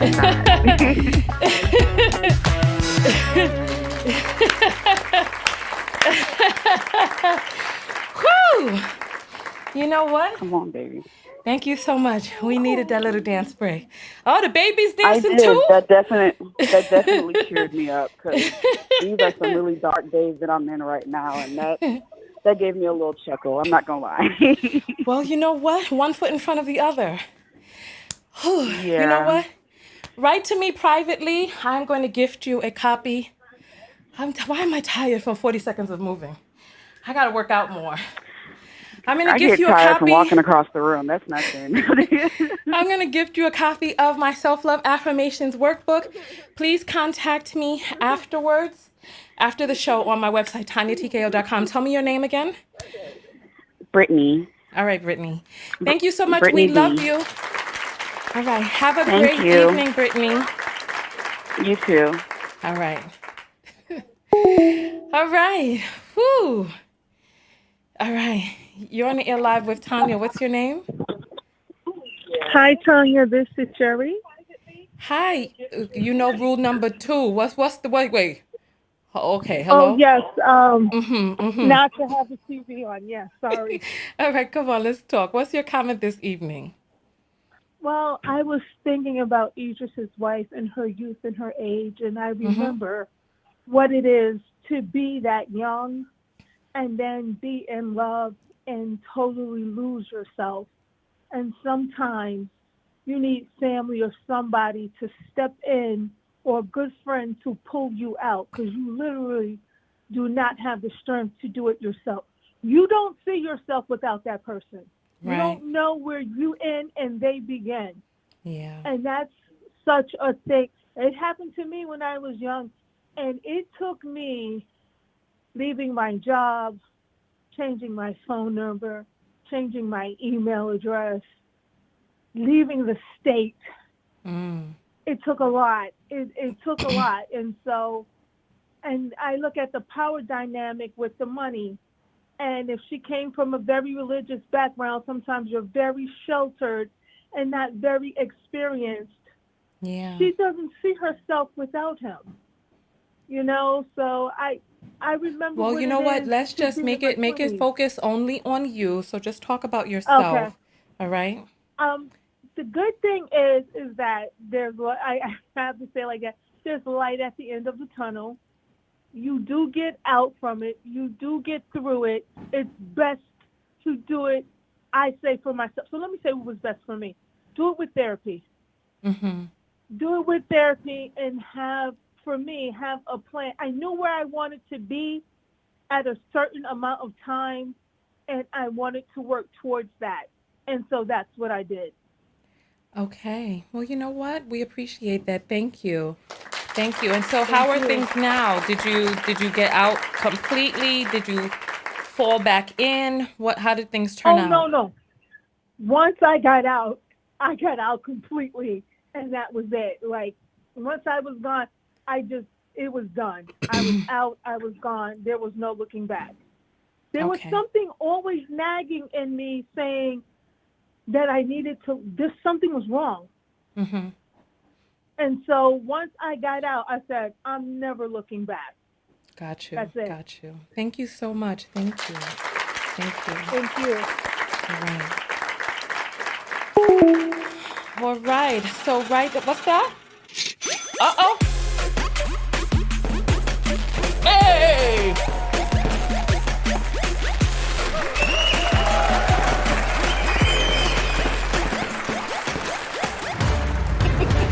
All right. So we have some more apples that have come in.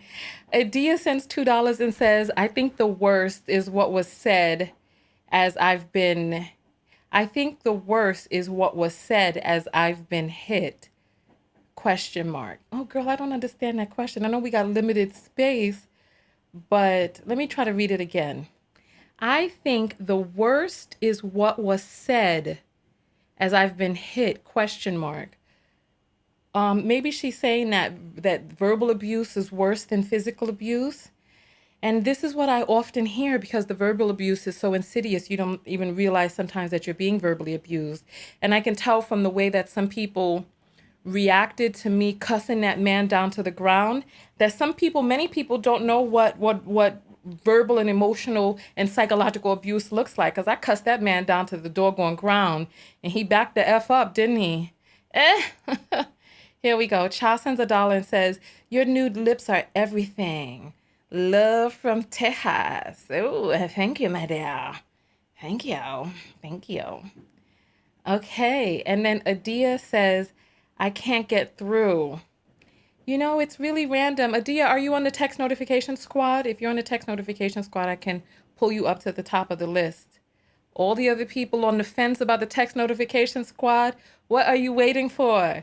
Natasha sends $5 and says, the love bombing stage begins abuse. But you know what the thing is, that the saddest part, I would say, is that some people don't even realize that they're abusive. That's the sad part, that they don't realize that they're abusive. Quick commercial break. Go get yourself a sip of water. Thumbs up the video right now. There's 260 people on Facebook, 1,000 people on YouTube. Go ahead and thumbs up the video. It lets the algorithm know that the video is enjoyable, and it lets it send it out to more people. So even if you can't give a Cash App, or you're not on a text notification squad, but especially if you are, you need to be thumbing up the video. Go ahead and thumbs up the video, and we'll be right back after this commercial break. Are you tired of missing Tanya TKO's live videos? Arriving late when the video is well underway or about to end? Are you fatigued of only seeing a live video randomly while perusing YouTube and Facebook? Or worse, randomly unsubscribed? Well, now you can get a text notification whenever I go live. No longer are we dependent on the algorithm of these fickle platforms. For just $1.99 a month US and Canada, or $4.99 a month international, you get a personalized text message 15 minutes before each live show. Now, you can show up early with the Text Squad, meet other people from all over the world, and get invited to secret broadcasts off-platform. Most importantly, support your favorite independent creator. Go to TanyaTKO.com and click on text. Join the TKO Text Squad today for just $1.99 a month US and Canada, or $22 a year if you pay in advance. $4.99 a month international, $50 a year if you pay in advance. You'll never again be tardy to the party. I'll see you on the next broadcast. TanyaTKO.com/text.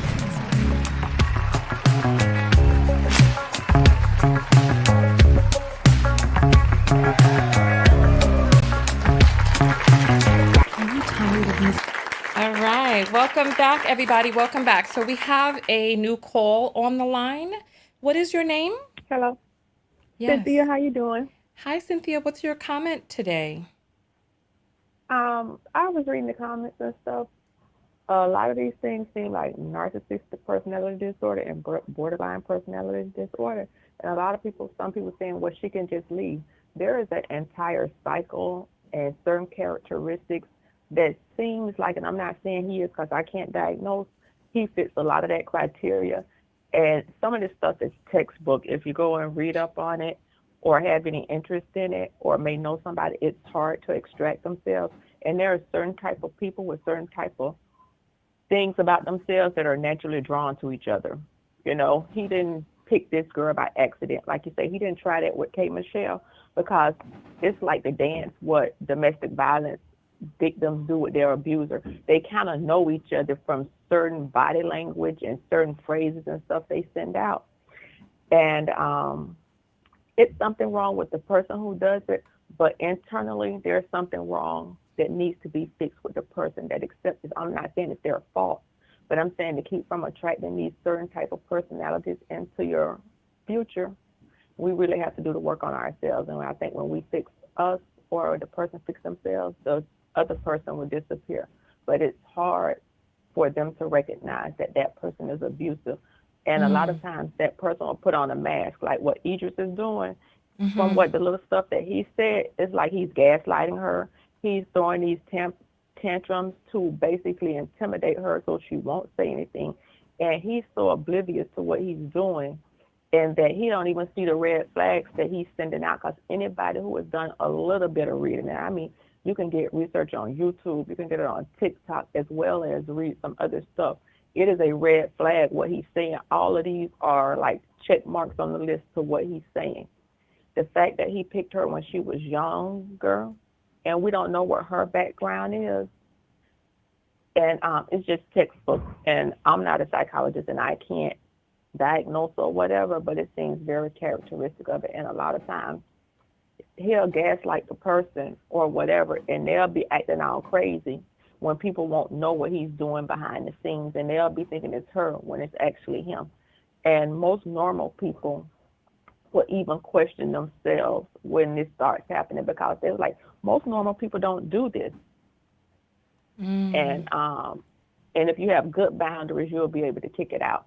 But if they isolate you and they do all of these other things on top of it, even a strong person can be broken down, or, edges can be eroded with this type of stuff. And that's all I wanted to say.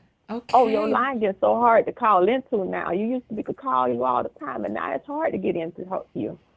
Well, the calls are coming in back to back, so it's a little bit difficult to get through sometimes. But I firmly believe that the calls that are meant to get through do get through. Okay, so we appreciate you calling in tonight. Thank you. Thank you, and you have a great one. Okay, Loving the platform. Bye-bye. All right, thank you. All right, so we're going to get ready to wrap up. Oh, there's another call that just jumped in. Adia, I don't see an Alvi on the text notification squad, but I do see an Adia. So let me know if you want me to call you back. All right, you're on the air live with Tanya. What's your name? Hi, Tanya. This is Tiffany. Hi, Tiffany. What is your comment this evening? I would like to talk about my what I've gone through with abuse. I got into this relationship. Hold on. What I would like for you to do is, what is the overarching message that you would like to relay? Let's start with the message first, and then you can give context to it. What's the message? I would like to say that when you realize that you are in an abusive relationship,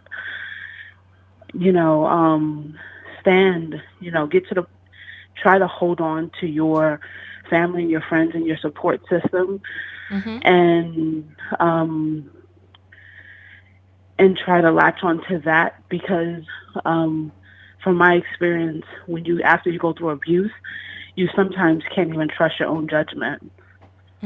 So it's really your support system that's, your family, your friends, that could help you get out of it a lot faster. Got you. All right. And did you want to add a sentence or two of context on that so that you can be able to contribute to the overarching message? No, that's pretty much it. Okay, wonderful. Well, you know what? We appreciate you calling in. Thank you. Okay. Hello? All right. So I'm going to call this young lady back from the text notification squad. One of the perks for this broadcast. Don't expect this all the time. Adia. Well, it could be either. We'll find out. Hi. Hi, Adia or Adia? Which is it? It's tomatoes. One's just with an accent and one without. Which do you prefer being called? You can call me Dia. That's fine. Okay, Dia. So, what is your comment this evening? So I only have been with one abuser. Sorry, my daughter's talkative. Yeah, she sounds like one of those characters from The Sims. When you have a baby, they start jumping around and sounded like that. All right. Yeah. I had a really bad situation. I've only been with one abusive person in my life, thank God. Thank God. Let's jump to the overarching message. What is the message that you want to convey? That you have to always put yourself first. You have to stop making excuses for the abuser, because as long as you can find the place to feel empathy or sympathy for them, you're always going to be putting yourself in a position to take them back. Oh, got you. So put yourself first is the overarching message. And how were you able to put yourself first? One day he beat my ass so bad it knocked a screw right back in my head, and I was like, you know what, this is it. It got really bad. Like I had to jump out of a window. He like tried to stomp me out with Tim's, and you're a New Yorker, so you know Tim's stomping someone out, that's basically a death sentence. Yeah, and I like had to run literally from one town to another town to get away from him, and then I ended up moving, and yeah, and I just never looked back. It was really bad. And you know, they say that it's like it happens progressively, but it just like went from 0 to 100 in my case, because I was only with him for like a year. Wow. I'm so sorry, my dear. That sounds horrible. I'm so sorry. It was. It was Well, I'm awful. glad that you were able to get out of that. Wow. Thank you so much for sharing your story. It's just stunning to me that there are men out there who would be so violent with, just violent in general, but then violent towards somebody who's smaller, weaker. It's just terrible, horrible. Well, Yeah. what's the situation now that you have a child and you're connected to this person? He is over in Saudi Arabia fighting for our rights. I'm waiting for him to come back home. He won't be home until this second baby is delivered, unfortunately. So I got this 18-month-old here, and then I'm 9 months pregnant now. So now you have 2 children with him? No, not with him. I thought you meant what was my current situation. Oh, no. That guy, I Oh, have no idea. I have no idea where he is. But like after I left him, he like lost his kid because like essentially he was able to get his kid back because of me. He should essentially be in jail. I don't know how he beat a murder case, but he did. But yeah, I have no ways of getting in contact with him, thank God. oh my goodness. Well, you know what? Thank you so much for sharing your testimony. Thank you. Big hugs to you. Thank you for calling me back. Yes, thank you for being a part of the text notification squad. You have a good rest Okay, of your bye-bye. evening.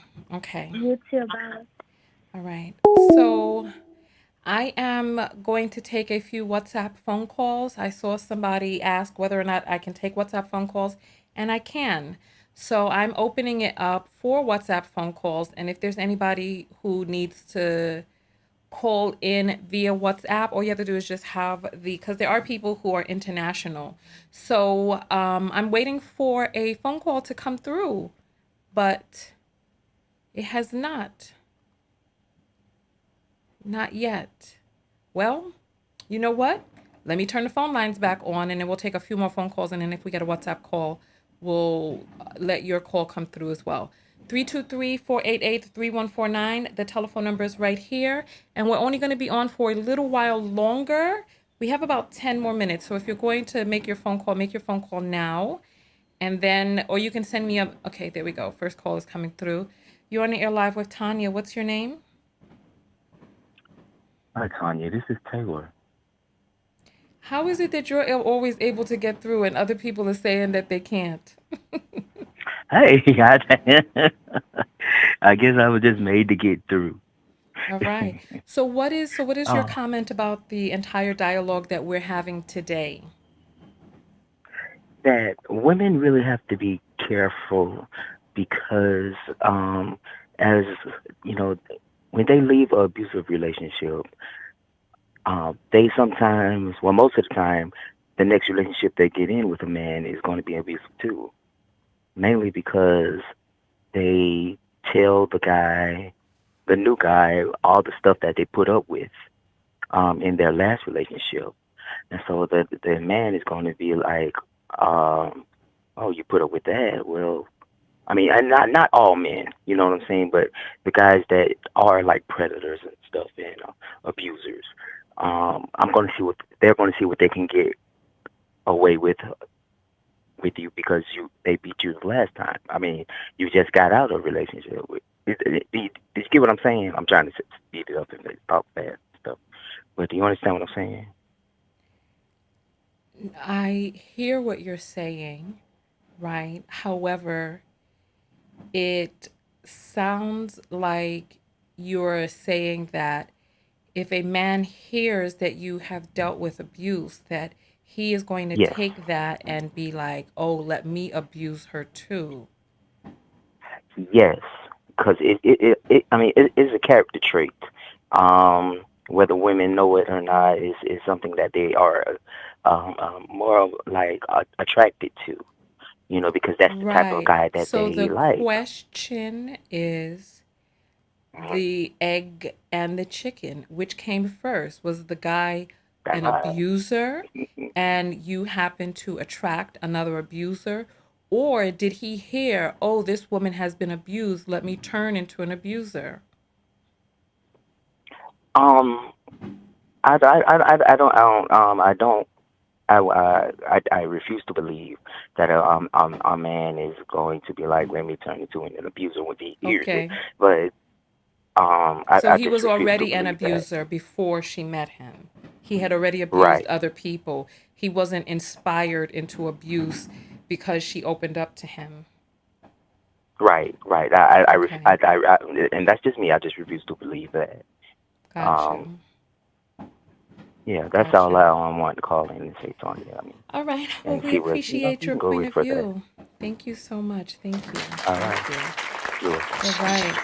So the one thing that I can say is to make sure that you shift your energy so that and do the healing work, because energetically, vibrationally, you will attract a similar energy, a complementary energy to your own. So if you're codependent, you may attract a person who is the type of person that takes advantage of codependency. So make sure that you look into that. You're on the air live with Tanya. What's your name? My name is Jessica. Hi, Jessica. So what is your comment this evening? My comment is going back to K Michelle, and I don't know if you're aware of her new look with her, she looks uh, like unrecognizable now with the work that she has done to her face. And the What? way I feel like that's relevant to the conversation is that, I personally was in a situation with a sibling that was abusive, and I got out of it, and then it kind of just really put me on A this path of, sibling? okay, like I want to glow up. I'm sorry, Did you say a sibling? a sibling, a sister, yes. So, long story short, we're there's a little bit of an age gap, and she has a different father, and we just always had this kind of separation between us with parental figures or whatever. Honestly, to get into it, to pinpoint it, it's kind of hard because there's different factors. She's biracial, and I'm ridiculously black, so different things like that. But at the end of the day, we're both grown. Parents have passed on, so I said, let this be a situation where we can kind of. I wanted us to work on our relationship and get together. And she said, okay, great. Come move back. You can move into me. I have a two-bedroom apartment, blah, blah, blah. I move in, I move, and there's no space for me. Like, it's very clear that she's living in dysfunction, and she's not trying to deal with it or work on it, at least with me. And she's not, being open with me, But blah, blah, what blah. So so when it comes over so down. what is the overarching message that you called in to relay? Right. So what I'm saying is in my situation, it was like once I left, it was it was kind of like, okay, I want to take this energy that I was going to put into that relationship and put into me. And Okay. looking at K Michelle, I can just see how, she was with Idris, who was a catch. And, before all this came out, he was just one of the top, black men to get. So I'm wondering, like, and her, it may be for her with kind of leveling up and to improving herself. She's done something where looking at it seems like she's gone a step too far. And I'm just wondering, like, in our self help and our improving ourselves, like, how can we, or like, how would I be able to avoid it, or how, in general, can we say, okay, going from a bad situation and then trying to improve it, overcorrecting. I have no you've lost me. You've lost me. How does this relate to K I'm sorry. Michelle? Because K Michelle. So if you look at a recent picture of K Michelle, she does not look like K Michelle. She looks like another reality TV person. People were saying Monique Slaughter or somebody. Yeah, I don't know all these different people, but I was just saying, look, with K Michelle being connected to Idris and the way that she was, however, she stepped away from the situation. Because I have a hard time believing if he's abusive that he didn't abuse her. So I'm thinking maybe she's just, I don't know, but something is going on with her because of the way that she's changed her look so drastically. Wow. I'm looking at her pictures now. This is tremendous. So Yeah, like, yeah. this is supposedly the young lady whose video we were watching earlier. This is her new look. Yes, ma'am. So that's what I'm saying.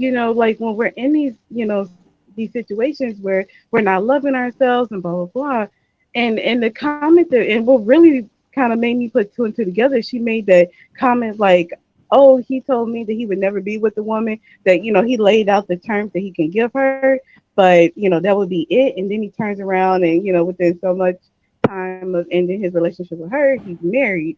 She's like, well, what does she have? She has that extra sauce, and then she changes her look like this, and I'm like, wow. Oh, You interesting. see what I'm saying?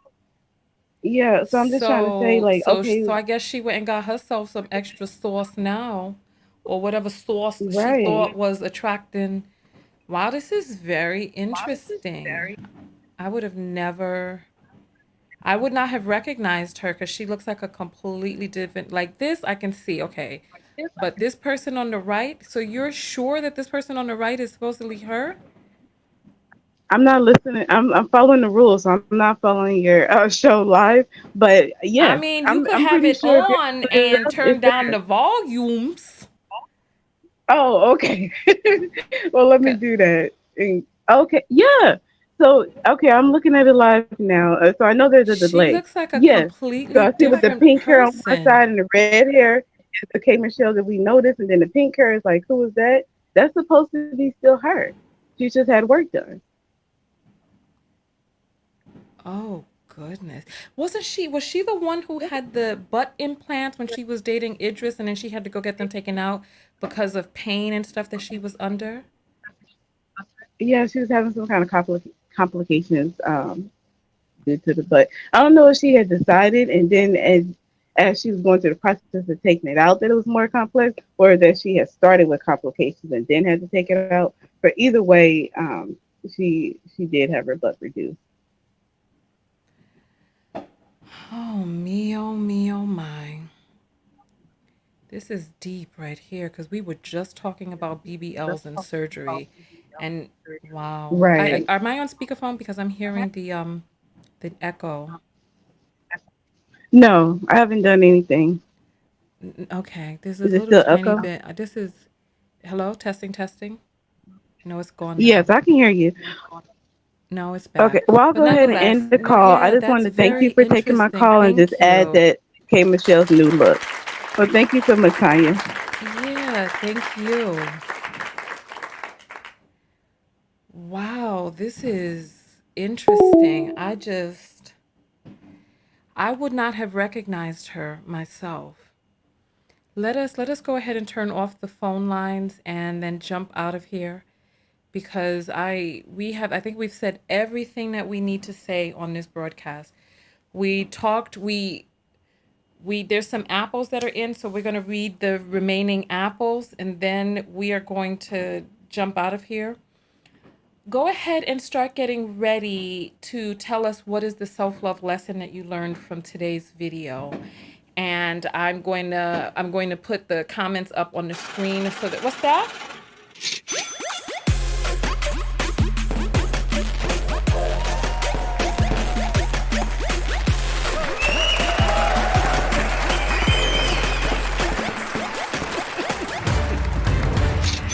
All right, so let's read these apples that have come in.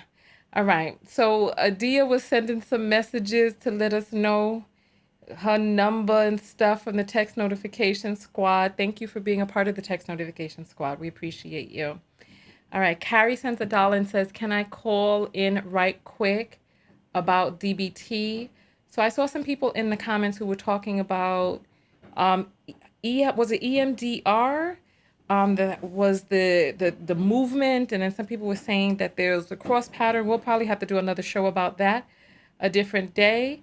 Carrie is saying, I sent my phone number. That's not how it works, my dear. It's really just a matter of chance on who gets through.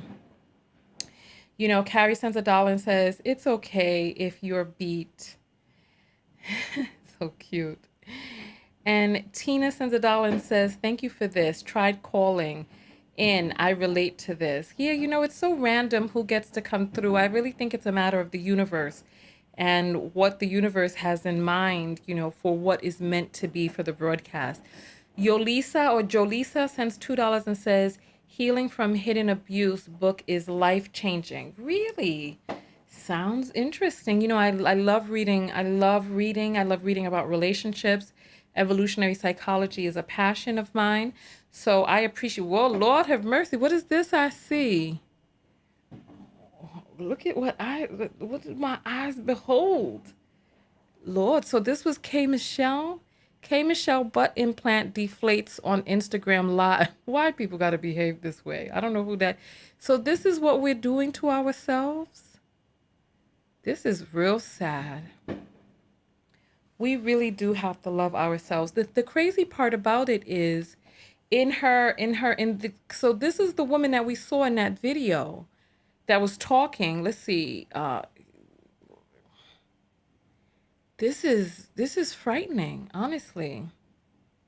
So it just doesn't look like her at all. And the crazy part about it is that you can look at this person's face and you can see that this person is attractive by today's standards. And that this face that she had before, a little less quote unquote attractive by today's standards, but she looked really beautiful to me in that video. And it's just such a shame when we don't really love what it is that we see in the mirror. And she does kind of look like Monica. She looked like Monica in this photo. Somebody said that she has changed herself into Moniece.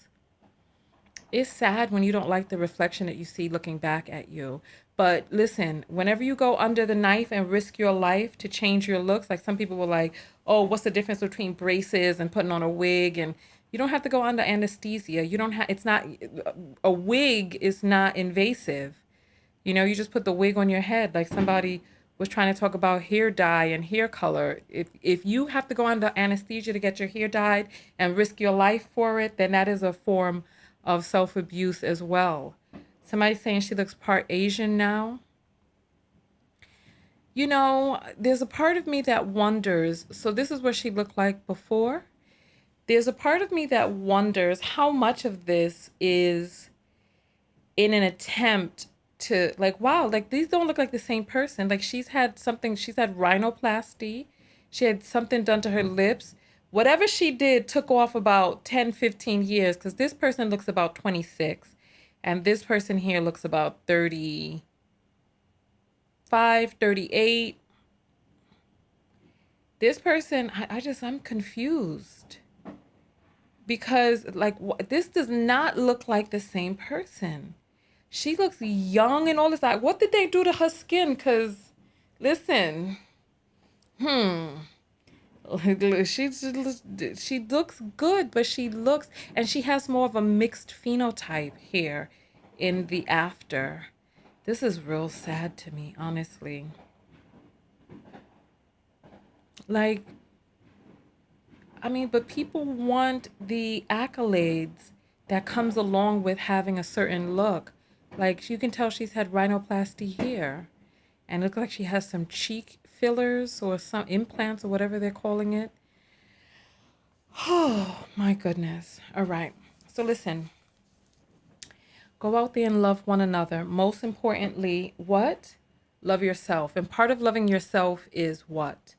Go ahead and put up your comments now. I'm going to bring them forward onto the screen because there's a self-love lesson in all of this from today's video.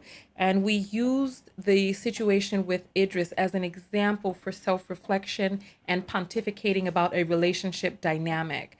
So come on, let's take a look and see what your comments are for the self-love that we discovered in today's video. I'm waiting for those comments to start coming through, and then I'll start putting them up on the screen because you all are still talking about Instagram stuff. So, all right. Yeah, I'm going to wait for that. And for the people who want to send an apple but don't want it read on air, you can always send it. You can always send it when we are offline. There's one last apple that has come through from Carrie, who says, still love you. I understand. Yeah, if the lines are off, because, you know, once the video gets too long, it becomes prohibitive for people to be able to watch. So you got to thumbs up the video, you have to share the video, you have to tag people. We like having robust conversations. However, if you all are not sharing the longer videos, then it lets the algorithm know that you don't like the longer videos. So if you benefit from the video, make sure that you share it, tag a person so that they can watch it. Because if not, then we just have to go to 5-minute or 20-minute videos, right? So I'm seeing some of the self-love message: run from abusers, love yourself first, be true to yourself. Love yourself enough to get out. Let's see. Run from abusers. Love yourself first. Oh, that's Carrie down there saying no worries. Yeah, we love you. Drawing healthy boundaries. It's her face and money. She could do what she wants. Dawn, you know what? Let's listen. I don't want to invite you to the block party. We're just about to get out of here. But I'm tired of people who are not getting it. What we are talking about are not the people, but the theme and idea of how it applies to our own lives. It's not about her. And I need people to be able to get that. She can do whatever it is that she wants with her money, but what is the overarching image, the overarching message from altering your image so drastically? And if we can't have those intelligent discussions, then it doesn't make any sense to be here. All right? It doesn't make any sense to be here. So if we are know the signs of abuse, self-accountability, keep family close, right? Absolutely. Have an exit plan. Absolutely. Sarah's like, yeah, why aren't you getting it? Here we go. So listen, I appreciate each of you coming out and participating in the conversation.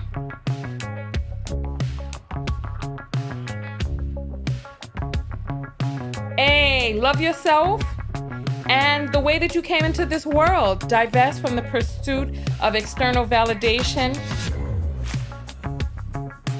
Hey, there was somebody else yesterday who, listen, many people got the same name.